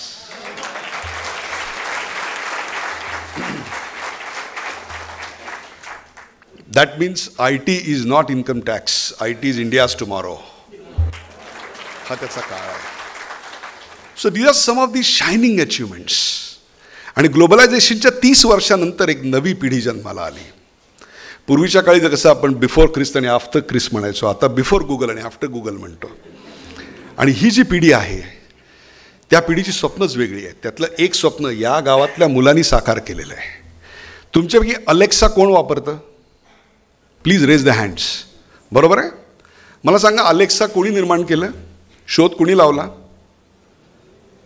हे come on, at least Nashik should say it. तुम्हाला माहिती आहे का, धैर्य दंड या गावातला मुलगा आहे. या गावातला मुलगा आहे ज्याचं प्रोडक्ट अख्खं जग आज वापरत आहे.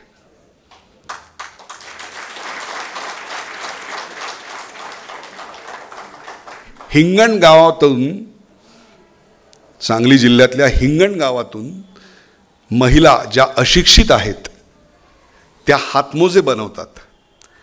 आणि तो जो कंटेनर आहे तो तिथे सील केला जातो आणि तो कंटेनर डायरेक्ट जपानला जातो, कारण त्या प्रत्येक मोज्यावर लिहिलेलं असतं मेड ओनली फॉर जपान.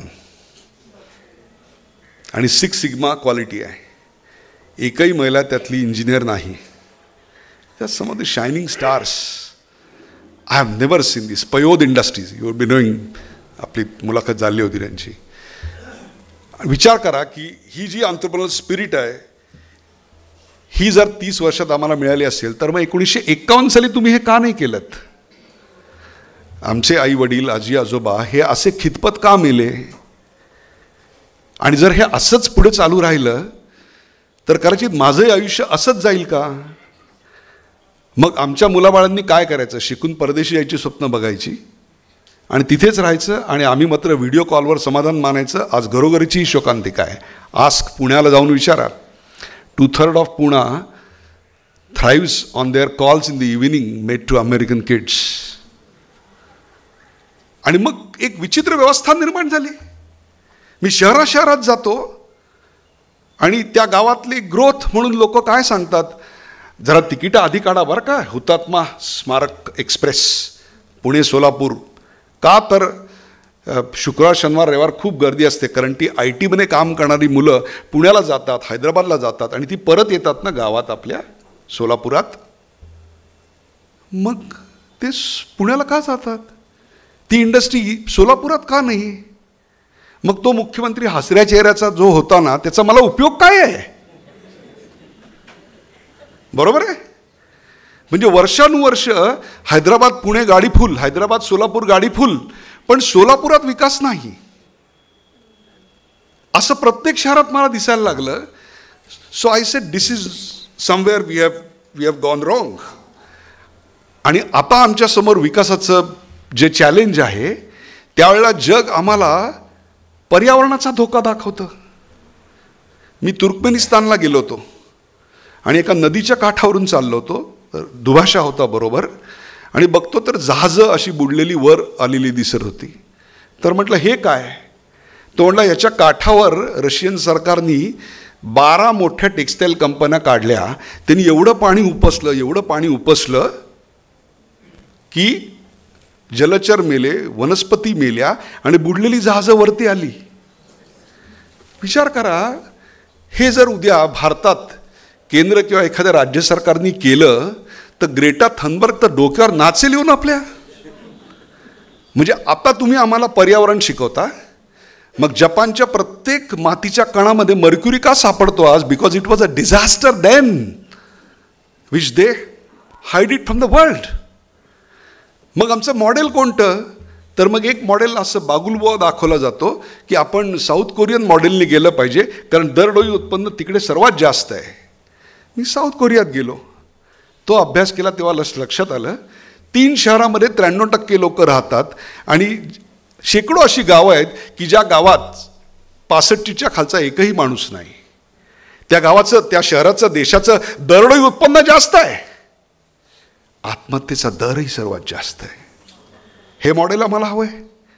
काढून बघा अग्रलेख बुद्धिमान संपादकांचे, ते मॉडेल आम्हाला दाखवलं गेलं. पुढच्या 20 वर्षामध्ये 40 कोटी एक्स्ट्रा जनता ही या देशातल्या 15 महानगरात येऊन राहणार आहे. मग ह्या जनतेला सामावणारं शहराचं व्यवस्थापनाचं मॉडेल कोणतं? काही असंच 2% चालणारी ही जी सगळी स्टँडिंग अंडरस्टँडिंग मंडळ आहेत तीच आम्हाला गव्हर्न करणार आहेत? No, this has to change.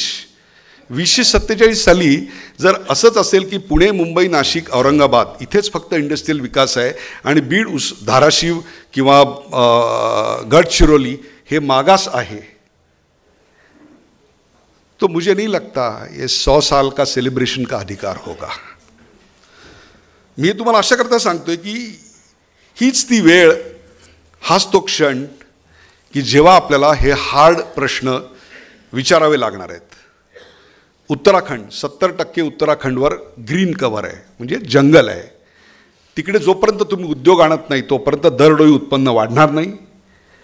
आणि उत्पन्न जर आणायचं असेल, दरडोई उत्पन्न वाढवायचं असेल, इंडस्ट्री आणायची असेल तर ग्रीन कव्हर कमी होईल. आणि ग्रीन कव्हर कमी झालं तर पुन्हा आपल्याकडे क्लायमेट परिषद आहे आम्हाला अक्कल शिकवायला. मग माझ्या असं लक्षात आलं की 3 रिफॉर्म्स देशाचा स्तर वरती न्यायला गरजेचे असतात. पॉलिटिकल, सोशल आणि इकॉनॉमिक. प्रत्येक देशाने एक एक टप्पा केला. हा एकमेव देश या जगातला की ज्याला हे 3ही रिफॉर्म्स एका वेळी करावे लागत आहेत. आरक्षणाचेही प्रश्न आम्हाला सोडवायचे आहेत, आम्हाला क्लायमेटचे प्रश्न सोडवायचे आहेत, दरडोई उत्पन्नाच्या विसंगतीचे प्रश्नही सोडवायचे आहेत. हे सगळं करायचं आहे. आणि ह्याच काळात आम्ही दशकानुदशकं चुकीच्या पॉलिसीज केल्या अँड वी रुइंड आवरसेल्व्स.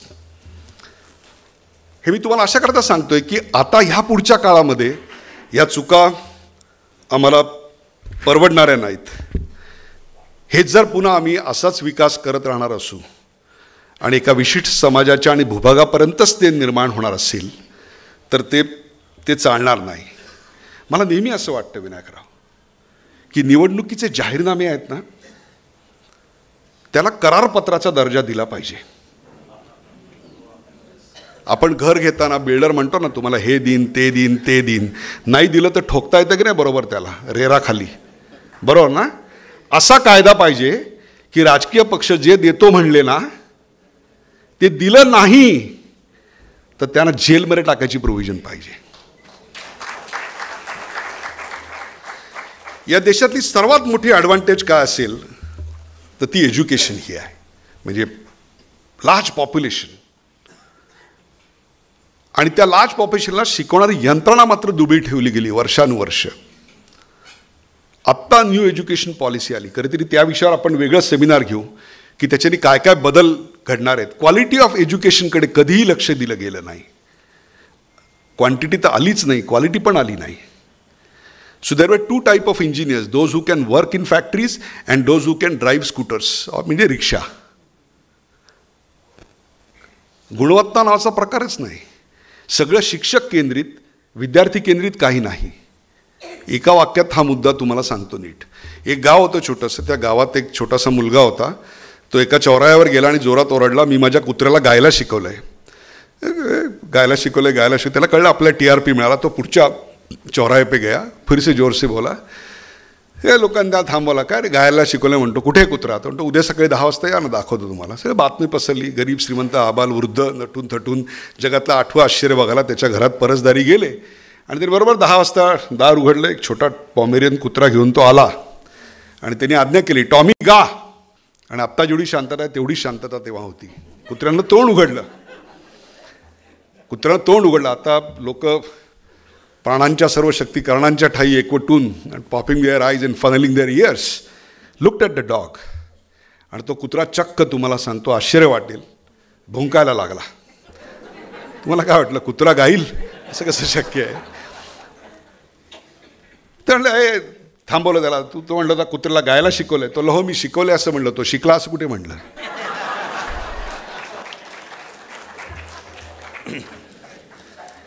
या क्वालिटीवर फोकस न केल्यामुळे जे बाहेर पडलं ते अर्थव्यवस्थेला अनुत्पादित, अशा अनुत्पादितांची फौज घेऊन आम्ही 40 वर्ष म्हणजे पायात बेड्या घालून आम्हाला सांगितलं गेलं नाव यू रन द मॅरेथॉन. आणि त्यामुळे आज आमचं दरडोई उत्पन्न हे 1,50,000च्या आसपास, त्याचे खाली काही ठिकाणी ॲव्हरेज म्हणतोय मी. आणि विकसित राष्ट्रांचं हे 16 लाखाच्या पुढे. इतकी प्रचंड मोठी तफावत. मग या सगळ्याचं रिफ्लेक्शन इंडस्ट्रीमध्ये पडतं. मग इंडस्ट्री मागे पडते, सगळंच मागे पडतं. आणि या सगळ्याचा एक सरकारवर मिसट्रस्ट. सरकार जे बोलणार ना म्हणजे खोटं आहे. म्हणजे सरकार म्हणजे सरकारी वेधशाळा झालेली होती की सरकार बोलते मग त्याच्यावर विश्वास ठेवू नका. मला एका चॅनलवर मी प्रिडिक्ट केलं की छत्तीसगडमध्ये भाजप जिंकेल म्हणून.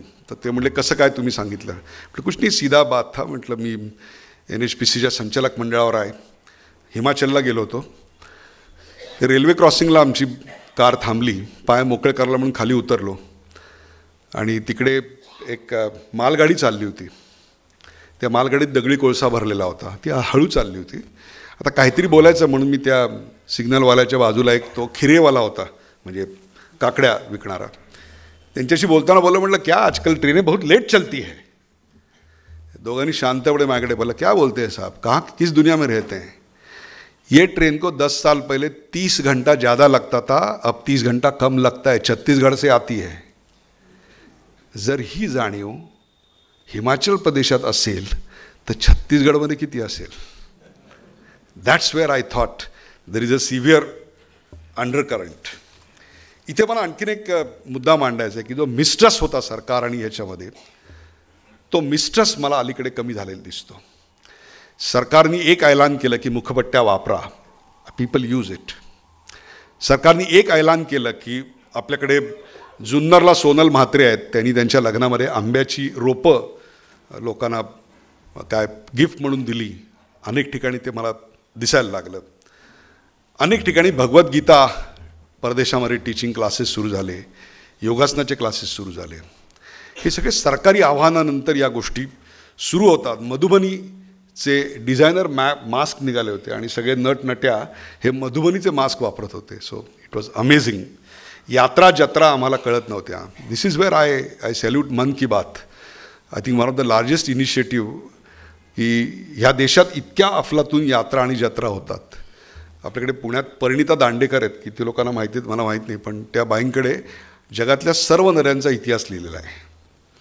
आणि त्यात अनेक सरलाक्का सरलाम्मा फेस्टिवल आहे, गरासिया समाजाचा फेस्टिवल आहे, नद्यांचे फेस्टिवल्स आहेत. हे सगळे त्याच्यातनं कळले आणि एक वेगळा भारत समोर आला. आणि ज्या लोकांना पद्मश्री पद्मभूषण मिळतं ती यादी खूप वाटायला लागली, वेगळी वाटायला लागली. त्याच काळात एक वेगळं रेव्होल्युशन दिसलं, ते म्हणजे डिजिटल रेव्होल्युशन. मी अरुणाचलच्या चायना बॉर्डरवर होतो आणि सकाळी 4:30ला उजाडतं तिकडे. नेहमीप्रमाणे सवयीनी ट्रॅकसूट घालून मॉर्निंग वॉकला गेलो. शहरापासून 3-4 किलोमीटर दूर तिथे नारळ शहाळेवाला दिसला. तर मी म्हटलं पाणी दे. आणि पाणी पहिला गोट घेतल्यानंतर लक्षात आलं खिशात पैसे नाही आहेत. म्हटलं पहिले पिऊन तर घेऊ, मग बघू काय करायचं ते. म्हणजे आपला प्रॅक्टिकल विचार. आणि त्याला सांगितलं बॉस, म्हटलं मेरे पास पैसा नाही आहे. त्याला मोबाईल आहे ना. म्हटलं हा मोबाईल आहे, जीपे करतो ना. अरुणाचलच्या शेवटचं गाव भारताचं, त्याच्या बाहेर 3 किलोमीटर, पुढे 25 किलोमीटरवर बॉर्डर आहे, तिथे जीपे करता येतं. फ्रान्समध्ये शांझ-एलिजेला जाऊन तुम्ही जर आयफेल टॉवर चढायला गेलात आज तर तिकीट भारतीय पैसे देऊन काढता, कारण जीपे आलेलं आहे.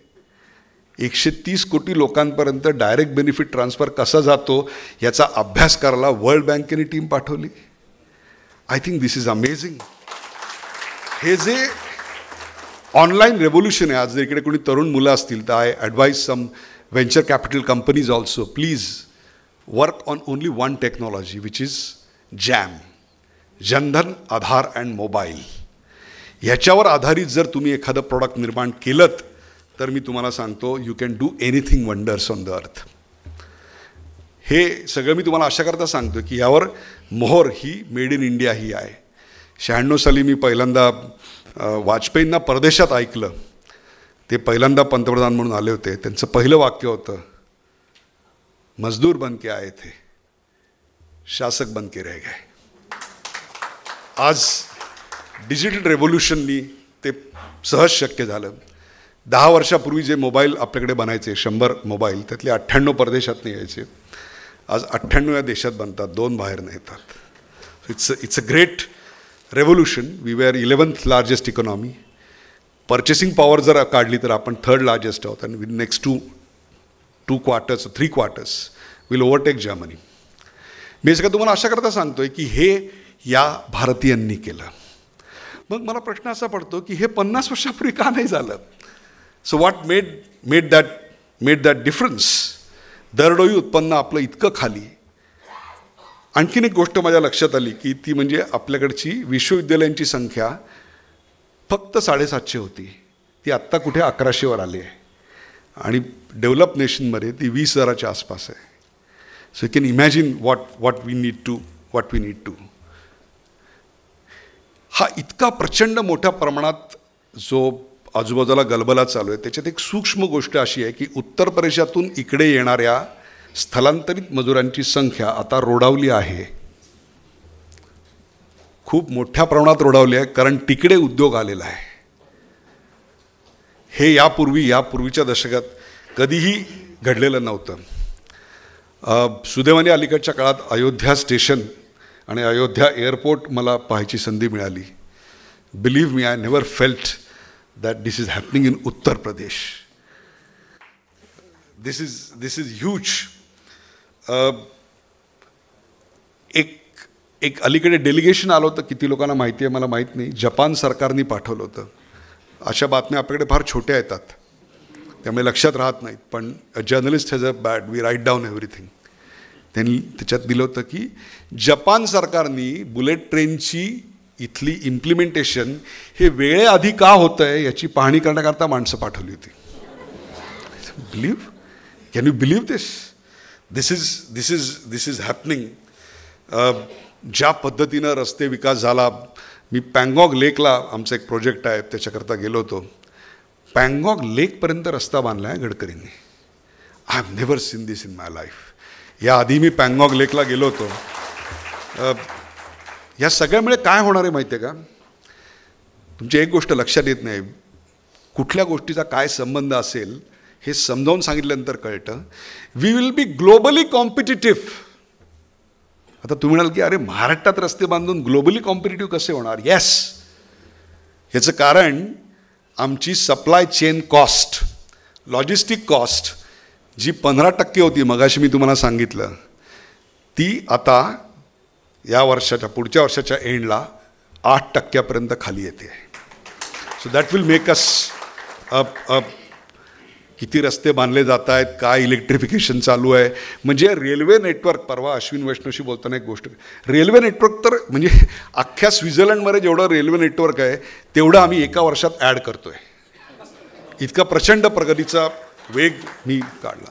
दुसरी गोष्ट, अमेरिकेमध्ये गेल्यानंतर ज्याचा फटका मला सर्वात जास्त बसतो तो म्हणजे डाउनलोड काही करता येत नाही, कारण तिथे इंटरनेटची कॉस्ट भारताच्या 33 पट जास्त आहे आणि आपल्याकडे 14 रुपये आहे आत्ता. आणि आत्ता जे 5G 6G येईल ना, 6G will revolutionize everything, because the speed of 6G will be 100 times more than 5G. त्याचवेळी होलोग्राम येतील. अशा सभा मी ठाण्यात बसेन, तुम्ही तुमच्या घरी बसाल आणि मला तिन्ही बाजूनी तुम्ही बघू शकाल. अशी परिस्थिती आपल्याकडे 1-2 वर्षात निश्चित निर्माण होते. 4D maps is a reality. इथे मला आणखीन एक विचार मांडायचा आहे. आपला जो क्रूड ऑइल इम्पोर्ट आहे दॅट्स अबाउट $230 बिलियन. आपण क्रूड ऑइल प्रोसेस करून एक्सपोर्ट करतो दॅट्स अबाउट $60 बिलियन.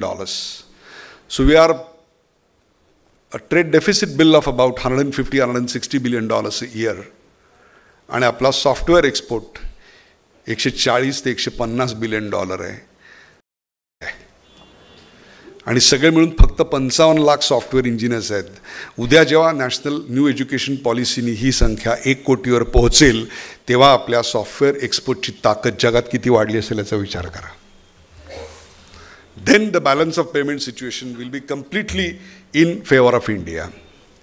आज जे तुम्हाला मिलेट याचं महत्त्व कळतं आहे ते आज नाही जाणवणार.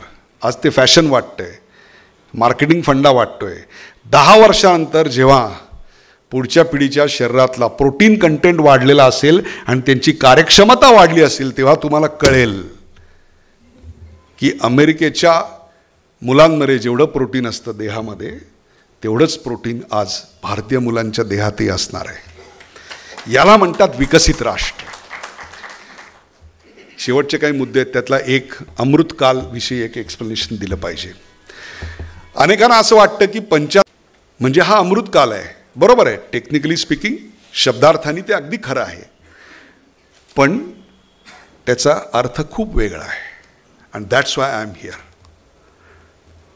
मी मगाशी तुम्हाला सांगितले की वयाचा सूर्य पश्चिमेच्या क्षितिजावर मावळतोय. Germany, Japan, Italy, France, England, America हे ऑलरेडी वृद्ध देश बनत आहेत. भारत हा एकमेव तरुण आहे. China is also elapsing. हा जो भारताचा ॲडव्हान्टेज आहे त्यात आत्ताचा क्षण कसा आहे मी तुम्हाला सांगतो.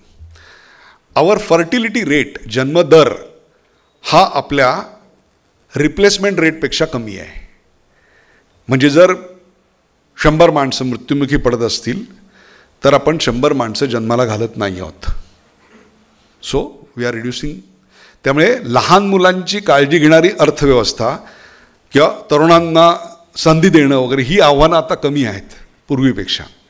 तसंच जर तुम्ही वृद्ध असाल फ्रान्स किंवा जर्मनीसारखे तर तुम्हाला वेगळी आव्हानं असतात. तीसुद्धा आव्हानं आमच्याकडे नाही आहेत. ती आव्हानं आमच्याकडे 2047 साली येतील जेव्हा या देशात वृद्धांची संख्या तरुणांपेक्षा जास्त असेल. आता कळलं हा विषय का निवडला. हा अमृतकाल है. ये काल अगले 500 साल तक नहीं आएगा. पुढच्या 500 वर्षापर्यंत ही अशी संधी आपल्याला मिळणार नाही आहे. त्यामुळे जर आत्ता आपण यात चूक केली आणि राजकारण्यांना जाब नाही विचारले तर अगले 500 साल एका आर्थिक मानसिक शोषणाच्या गुलामीला आपल्या सगळ्यांना तोंड द्यावं लागणार आहे. आत्ता जर सरकार बेफिकिरी झाली आणि तुम्हाला शेंडी लावून आश्वासनं देऊन मगाशी जे मी म्हटलं ना करारनाम्याचाच दर्जा आला पाहिजे, टाळीचं वाक्य नव्हतं. तुम्हाला का सांगतो मी. आज काय अवस्था आहे पंजाबची. काय आश्वासनं दिली. हे फ्री ते फ्री ते फ्री. रेवडी. किसके बाप का क्या जाता है. केबीके कार्ड आम्ही आमच्या कॉर्पोरेट सेक्टरमध्ये म्हणायचो. केबीके किसके बाप का क्या जाता है. हे फ्री ते फ्री. पंजाबमध्ये इतकं दारिद्र्य आहे आमच्याकडे बुद्धीचं. नीट विचार करा. कुठला आपण कर्नाटक घेऊया चला. कर्नाटकाचं दरडोई उत्पन्न 3,90,000 वर्षाला आणि बिहार पंजाब वगैरे यांचं 60,000. आणि दोन्हीकडच्या निवडणुकीत घोषणा काय. 5 किलो तांदूळ फ्री, 5 किलो गहू फ्री, 5 किलो हे फ्री, 5 किलो ते फ्री. त्यांनी तर आता मागच्या वेळा सांगितलं तुम्हाला तेल पण फ्री देऊ. आता फक्त कणिक मळाला एक बाई देत नाही एवढंच राहिलेलं आहे. कोणी मागितलं होतं. त्या पंजाबमधून दररोज 410 मुलं पंजाब सोडून कॅनडा इतर भागात जात आहेत, जो रोजगारासाठी जात आहेत. परवा मी केरळात गेलो होतो, हिंदीमध्ये बोर्ड पाहिले. अरे म्हटलं हिंदीत केरळात बोर्ड. ते म्हणले हो आता इथलं migrated population from Bihar is large than Kerali Malayalis. म्हणून तिकडे ते आलं. म्हणजे मल्याळी प्रॉस्पेरिटीसाठी गल्फला गेले आणि हे प्रॉस्पेरिटीसाठी इकडे आले. चिन्मय तुंबे यांनी या विषयावर उत्तम पुस्तक लिहिलं आहे, तुम्ही जरूर वाचा. मी तुम्हाला का सांगतोय की 21,000 कोटीचं कर्ज झालं पंजाबचं एका वर्षावर या रेवडी कल्चरमुळे. म्हणून मी म्हटलं करारनाम्याचा दर्जा आला पाहिजे. हे कुठून आणणार पैसे हे कोणीच सांगत नाही. आणि हे मूर्ख बनवून राहतात आपल्याला. तुम्हाला सांगतो आजचा आणि सगळ्याचं एक फेक नॅरेटिव्ह आपल्याकडे दिलं जातं. Fake narrative. एक जुनं नॅरेटिव्ह आहे माहिती आहे तुम्हाला. दे दी हमें आझादी बिना खडग बिना ढाल, साबरमती के संत तूने कर दिया कमाल. त्यांच्या त्यागाबद्दल वंदनच आहे, आदरच आहे, काही वादच नाही त्याविषयी. पण सिर्फ उन्होंने किया. चला तुम्हाला उदाहरणच देतो. 1857ला स्वातंत्र्य युद्ध झालं, बरोबर आहे. 1858ला राणीचा जाहीरनामा आला आणि ईस्ट इंडिया कंपनीकडून राणीकडे राज्य आलं भारताचं, बरोबर आहे? का केलं? 1857च्या सशस्त्र क्रांतीचा दणका होता तो. त्याच्यानंतर आपल्याकडे 1872ला नामदारी शिखांची कुका चळवळ झाली. ती कुका चळवळ इतकी जोरदार होती की British way taken a back. त्याच्यानंतर 1879ला वासुदेव बळवंत फडके त्यांचं प्रचंड मोठं आंदोलन, ते दाबवण्याकरता, शमवण्याकरता, त्याला चॅनलाइज करण्याकरता 1882मध्ये लॉर्ड डफरीन याच्या सुधारणा आल्या. त्या डफरीन नावाचा चौक सोलापुरात आहे, जाऊन बघा.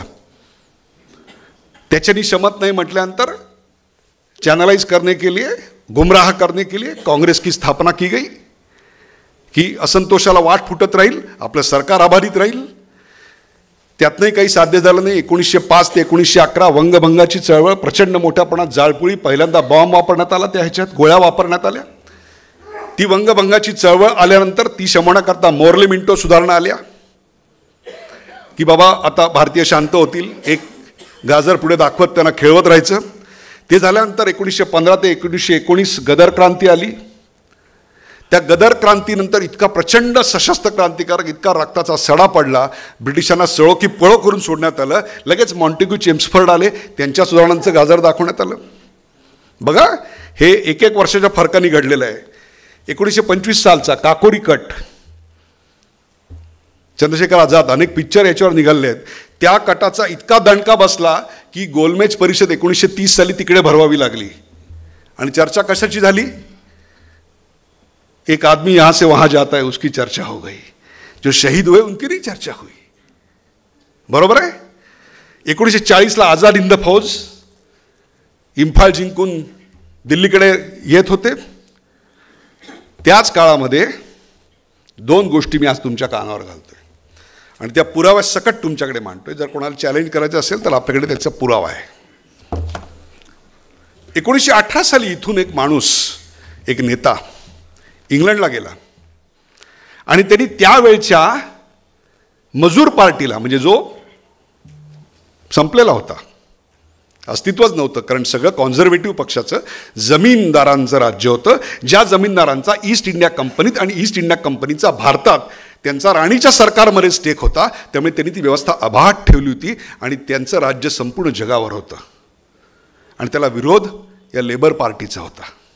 त्या लेबर पार्टीला कुचल के रख दिया था.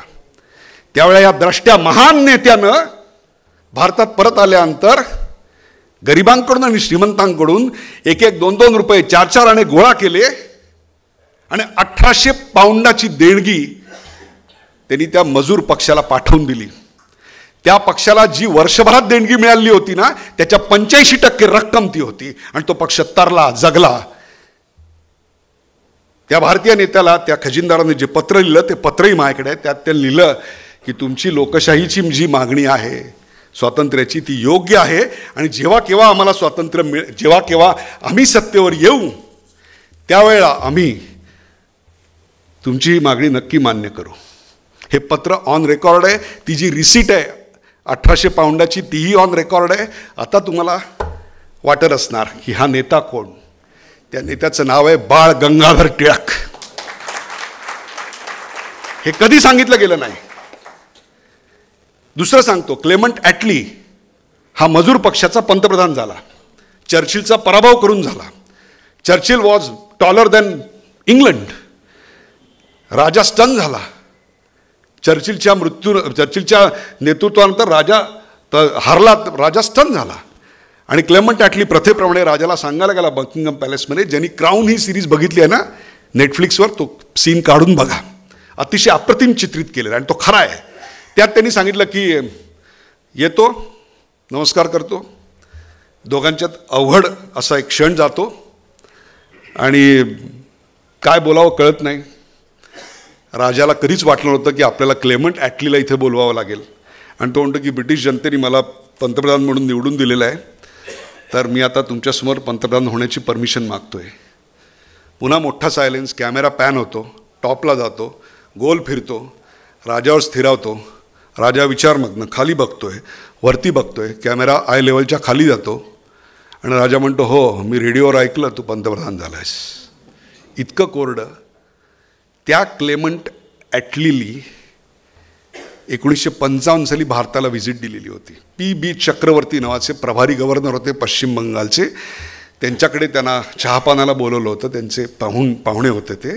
त्यावेळी हिरवळीवर गप्पा मारताना ते जे बोलले ते P.B. चक्रवर्तींच्या आत्मचरित्रात लिहून ठेवलेलं आहे. मैं कुछ नहीं कह रहा हूँ, चाहिए तो पूरा सबूत दे सकता हूँ. त्यात त्यांनी विचारलं की तुम्ही चले जाओच्या आंदोलनाला घाबरलात म्हणून स्वातंत्र्य दिलं. ॲटली म्हणलं no, we were okay with it. It was difficult but we were okay with it.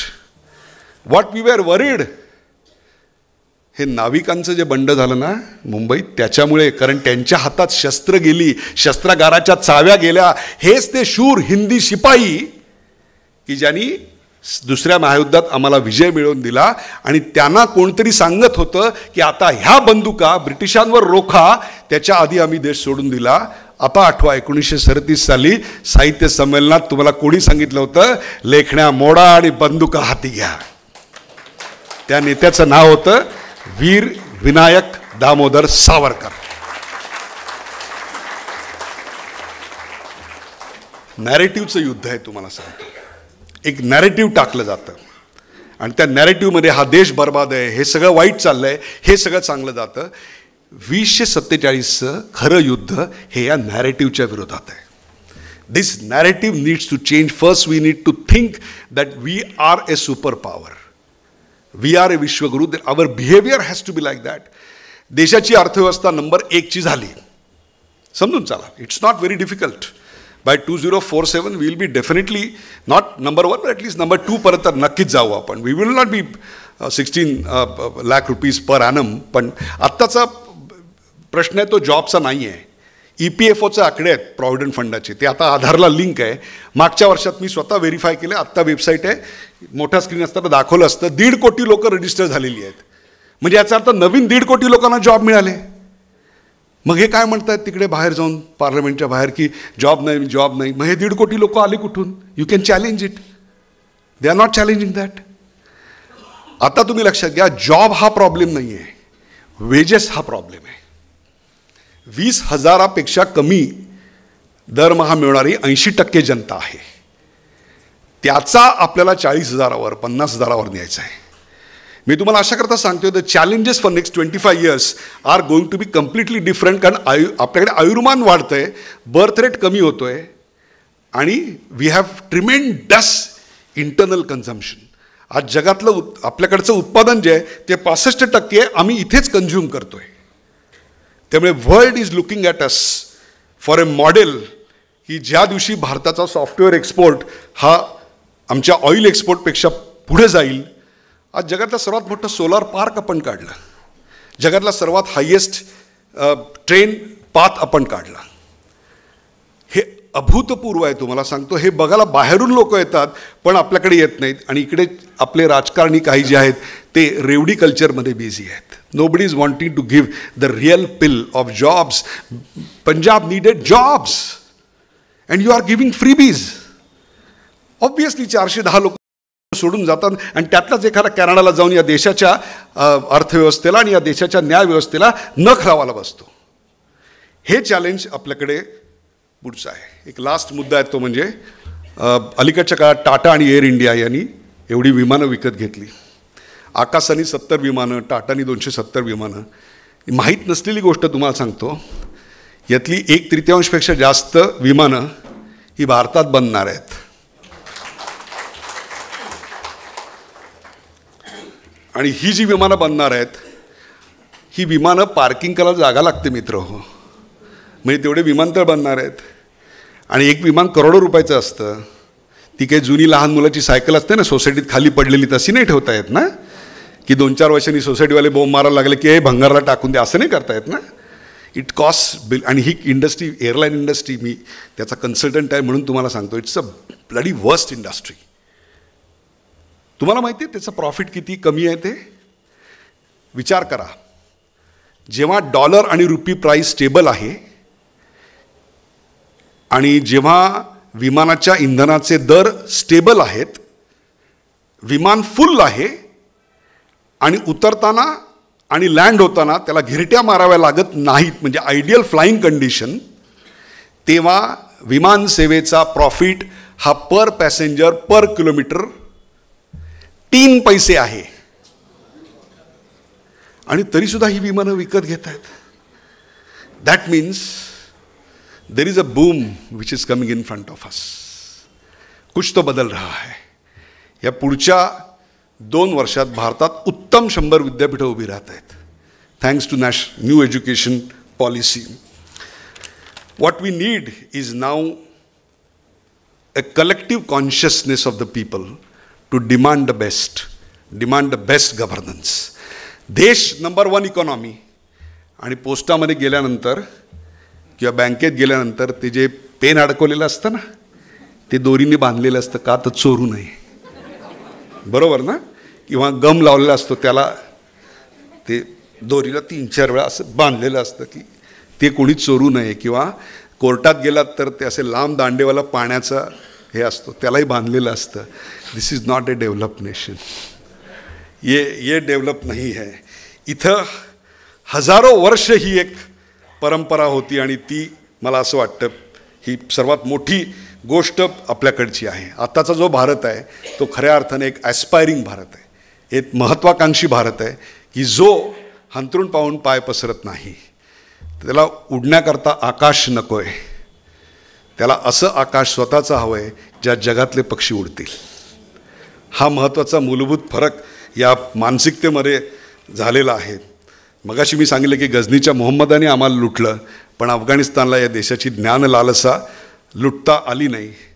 आज 30,000 पेटंट आपण करतो वर्षाला. ती संख्या जेव्हा 1 लाख होईल ना तेव्हा खऱ्या अर्थाने इथल्या देशातल्या बौद्धिक संपदेला न्याय मिळालेला असेल. ती व्यवस्था निर्माण करण्याकरता म्हणून किती दळभद्री किती असावं आपण. 5,500 कोटी विद्यापीठांचं सगळ्या विद्यापीठांचं मिळून R&Dचं बजेट आहे. 5,500 कोटी काढून बघा. हार्वर्ड विश्वविद्यालयाचं एका विश्वविद्यालयाचं R&D बजेट 6,000 कोटीच्या वर आहे. How can we compete. We cannot.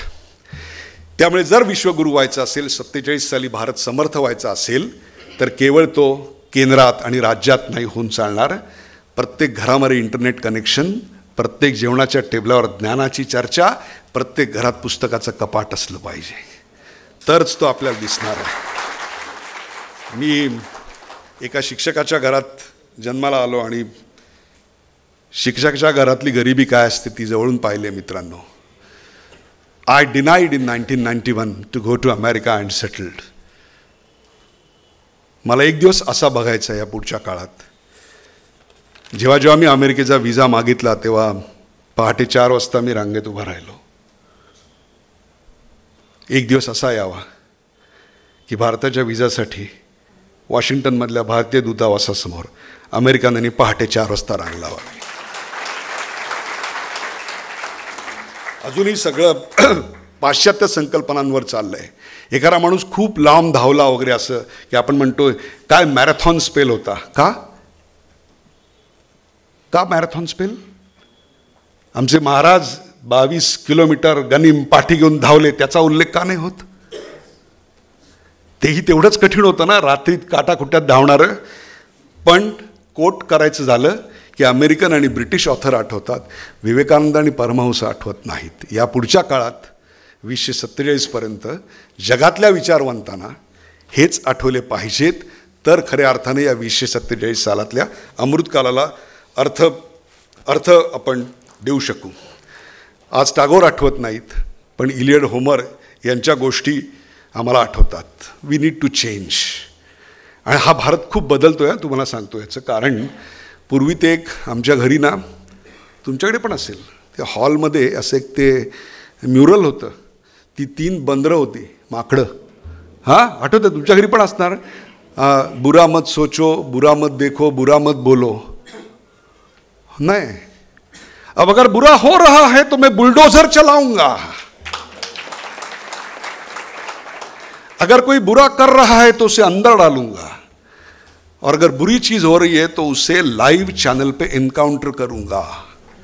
हा नवा भारत आहे की जो भारत खऱ्या अर्थाने आम्हाला एकसंध ठेवेल आणि उद्याची आशा बनेल. मी हे सगळं आशा करता मानतो की आपल्याकडे अमृतकालाचा अर्थ हा 75 ते 100 असा आहे, तो नाही, तर तो डेमोग्राफिक डिव्हिडंडचा हा शेवटचा हुकुमी पत्ता तुमच्याकडे आहे.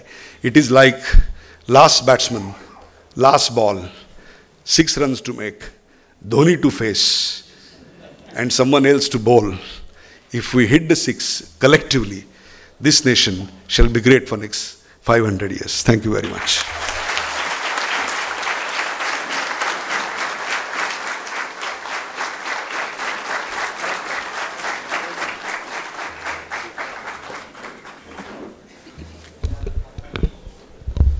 धन्यवाद उदयजी.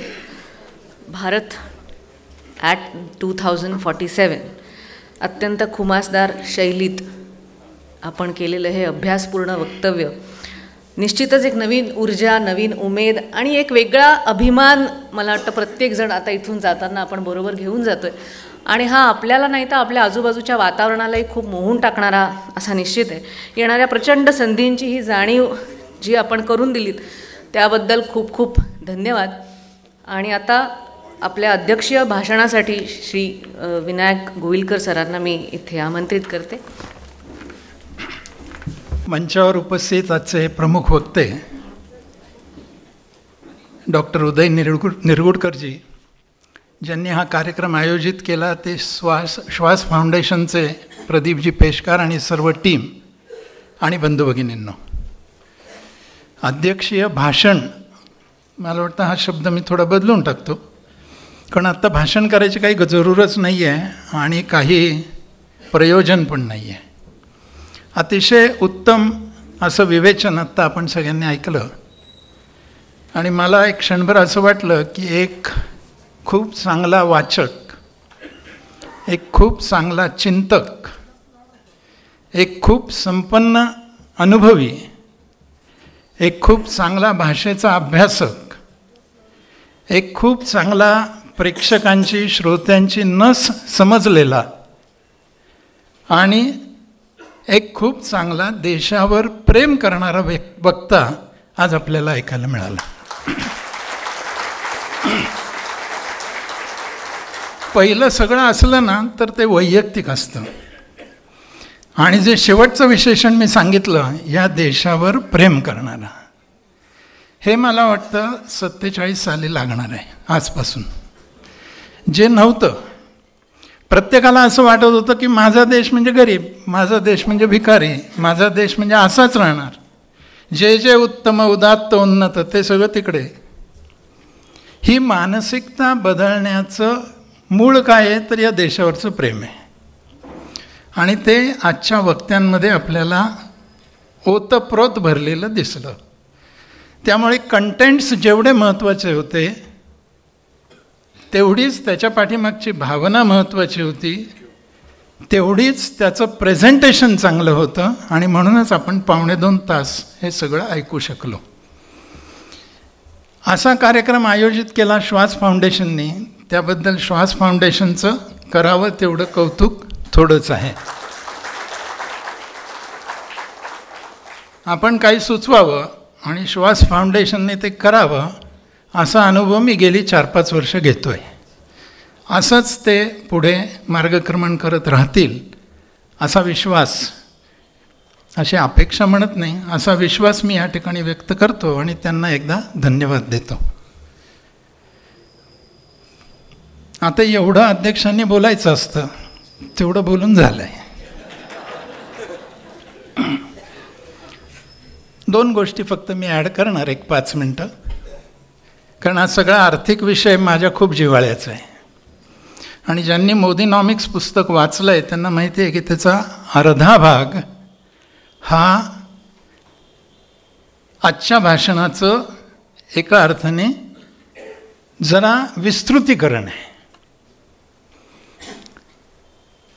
एक जो मला भाग आत्ता इथे मांडायचा आहे तो म्हणजे हा जो बदल होतो आहे असं आपण सगळे अनुभवतो आणि जो अतिशय समर्थपणे आत्ता आपल्यासमोर मांडला गेला, तो बदल का होतो आहे. माझं ॲनालिसिस, पहिलं कारण म्हणजे आम्ही संकल्प केला, तो पहिल्यांदा केला. स्वातंत्र्यानंतर आर्थिक विकासाचा संकल्पच कोणी केला नाही. स्वप्न पाहिली, संकल्प नाही केला. काय व्हावं हे 10 वेळा मांडलं, पण संकल्प नाही केला. मित्रांनो, इच्छा आणि संकल्प ह्याच्यात महद अंतर आहे. आणि आत्ता पहिल्यांदा असा संकल्प कोणीतरी केला की आम्हाला 5 ट्रिलियनची इकॉनॉमी व्हायचं आहे, आम्हाला डेव्हलप नेशन व्हायचं आहे, आम्हाला 5व्या क्रमांकावरनं 4थ्या क्रमांकावर जायचं आहे, असं क्वांटिफाईड संकल्प हा पहिल्यांदा झाला. तो एक महत्त्वाचा घटक. दुसरा एक महत्त्वाचा घटक जो बदल आपण बघतोय त्याचं कारण असं आहे की आत्तापर्यंतच्या सगळ्या पॉलिसीज, म्हणजे मग त्या सोशल असो, पॉलिटिकल असो, इकॉनॉमिक असो वगैरे, सगळ्या पॉलिसीज या रेडीमेड आम्ही स्वीकारल्या. जगात कोणीतरी ती पॉलिसी आणली, आमच्या मनावर बिंबवली, किंबहुना त्यांना बिंबवावीच लागली नाही, आम्ही स्वतःहून ती पटकन ॲक्सेप्ट करून टाकली. बघा तुम्ही सगळ्या पॉलिसीज बघा. उदयजींनी उल्लेख केला 1991 आम्ही नवीन आर्थिक धोरण आणलं असं म्हणतो. मित्रांनो, we were force to accept that. We had no option. आम्ही ॲक्सेप्ट केलं. म्हणजेच रेडीमेड पॉलिसीज आम्ही स्वीकारल्या. आणि जो कोणी या पॉलिसीज करणारा होता ना, त्याचा हेतू काय होता? तुमचा उद्धार व्हावा हा हेतू होता? कधीच नव्हता. ॲट युअर कॉस्ट आम्हाला आमची डेव्हलपमेंट करायची म्हणून पॉलिसीज आल्या. सगळ्या पॉलिसीज काढून बघा. फॉर दी फर्स्ट टाईम आत्ता असं होतं आहे की we have shifted from readymade policies to tailor made policies. तुम्ही बघा, प्रत्येक पॉलिसी बघा. जगाने शिव्या घातल्या पण आम्ही आमचं व्हॅक्सिन केलं. जगाने शिव्या घातल्या पण आम्ही आमचं शैक्षणिक धोरण आणलं. जगाने शिव्या घातल्या पण आम्ही ठरवलं की आमच्या देशातलं काय दाखवायचं. कुठलीही गोष्ट काढून बघा. We have started our own policies. आणि त्या पॉलिसीज, आर्थिक पॉलिसीजची एक मोठी यादी देता येईल. ह्या पॉलिसीज आल्या आणि आमच्या देशाच्या विशेष करून अर्थव्यवस्थेला एक चांगला मोड यायला लागला. त्याला आता जेवढी गती मिळेल, मला असं वाटतं 2047 सालचं स्वप्न हे स्वप्न न राहता संकल्पपूर्तीचं वर्ष राहील.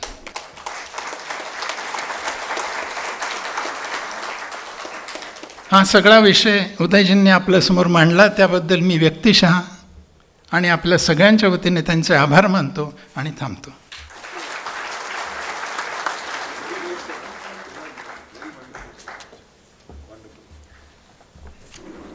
धन्यवाद गोविलकर सर. यानंतर आभार प्रदर्शनासाठी श्वास फाउंडेशनचे कार्यवाह मकरंजी वाघ यांना मी विनंती करते.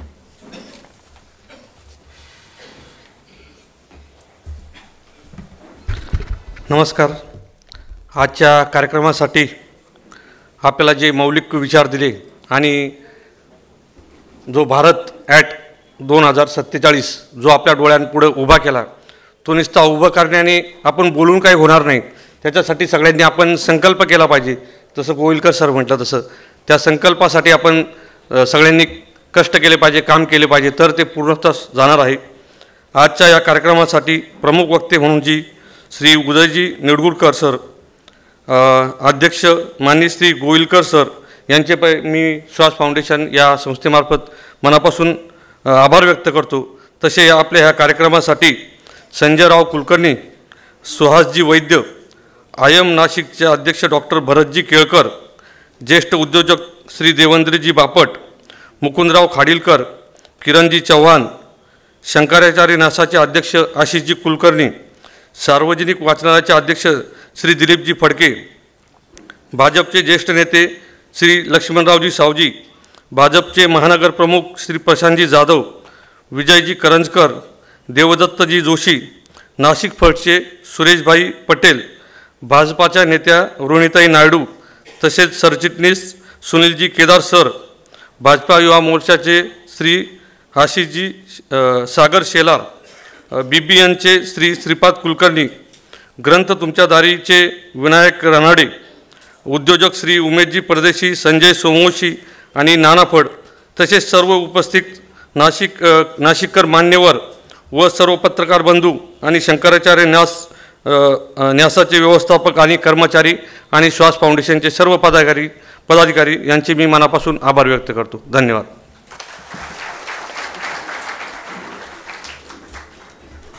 कार्यक्रमाची सांगता राष्ट्रगीताने करणार आहोत. त्याच्यासाठी सर्वांनी उभं राहावं.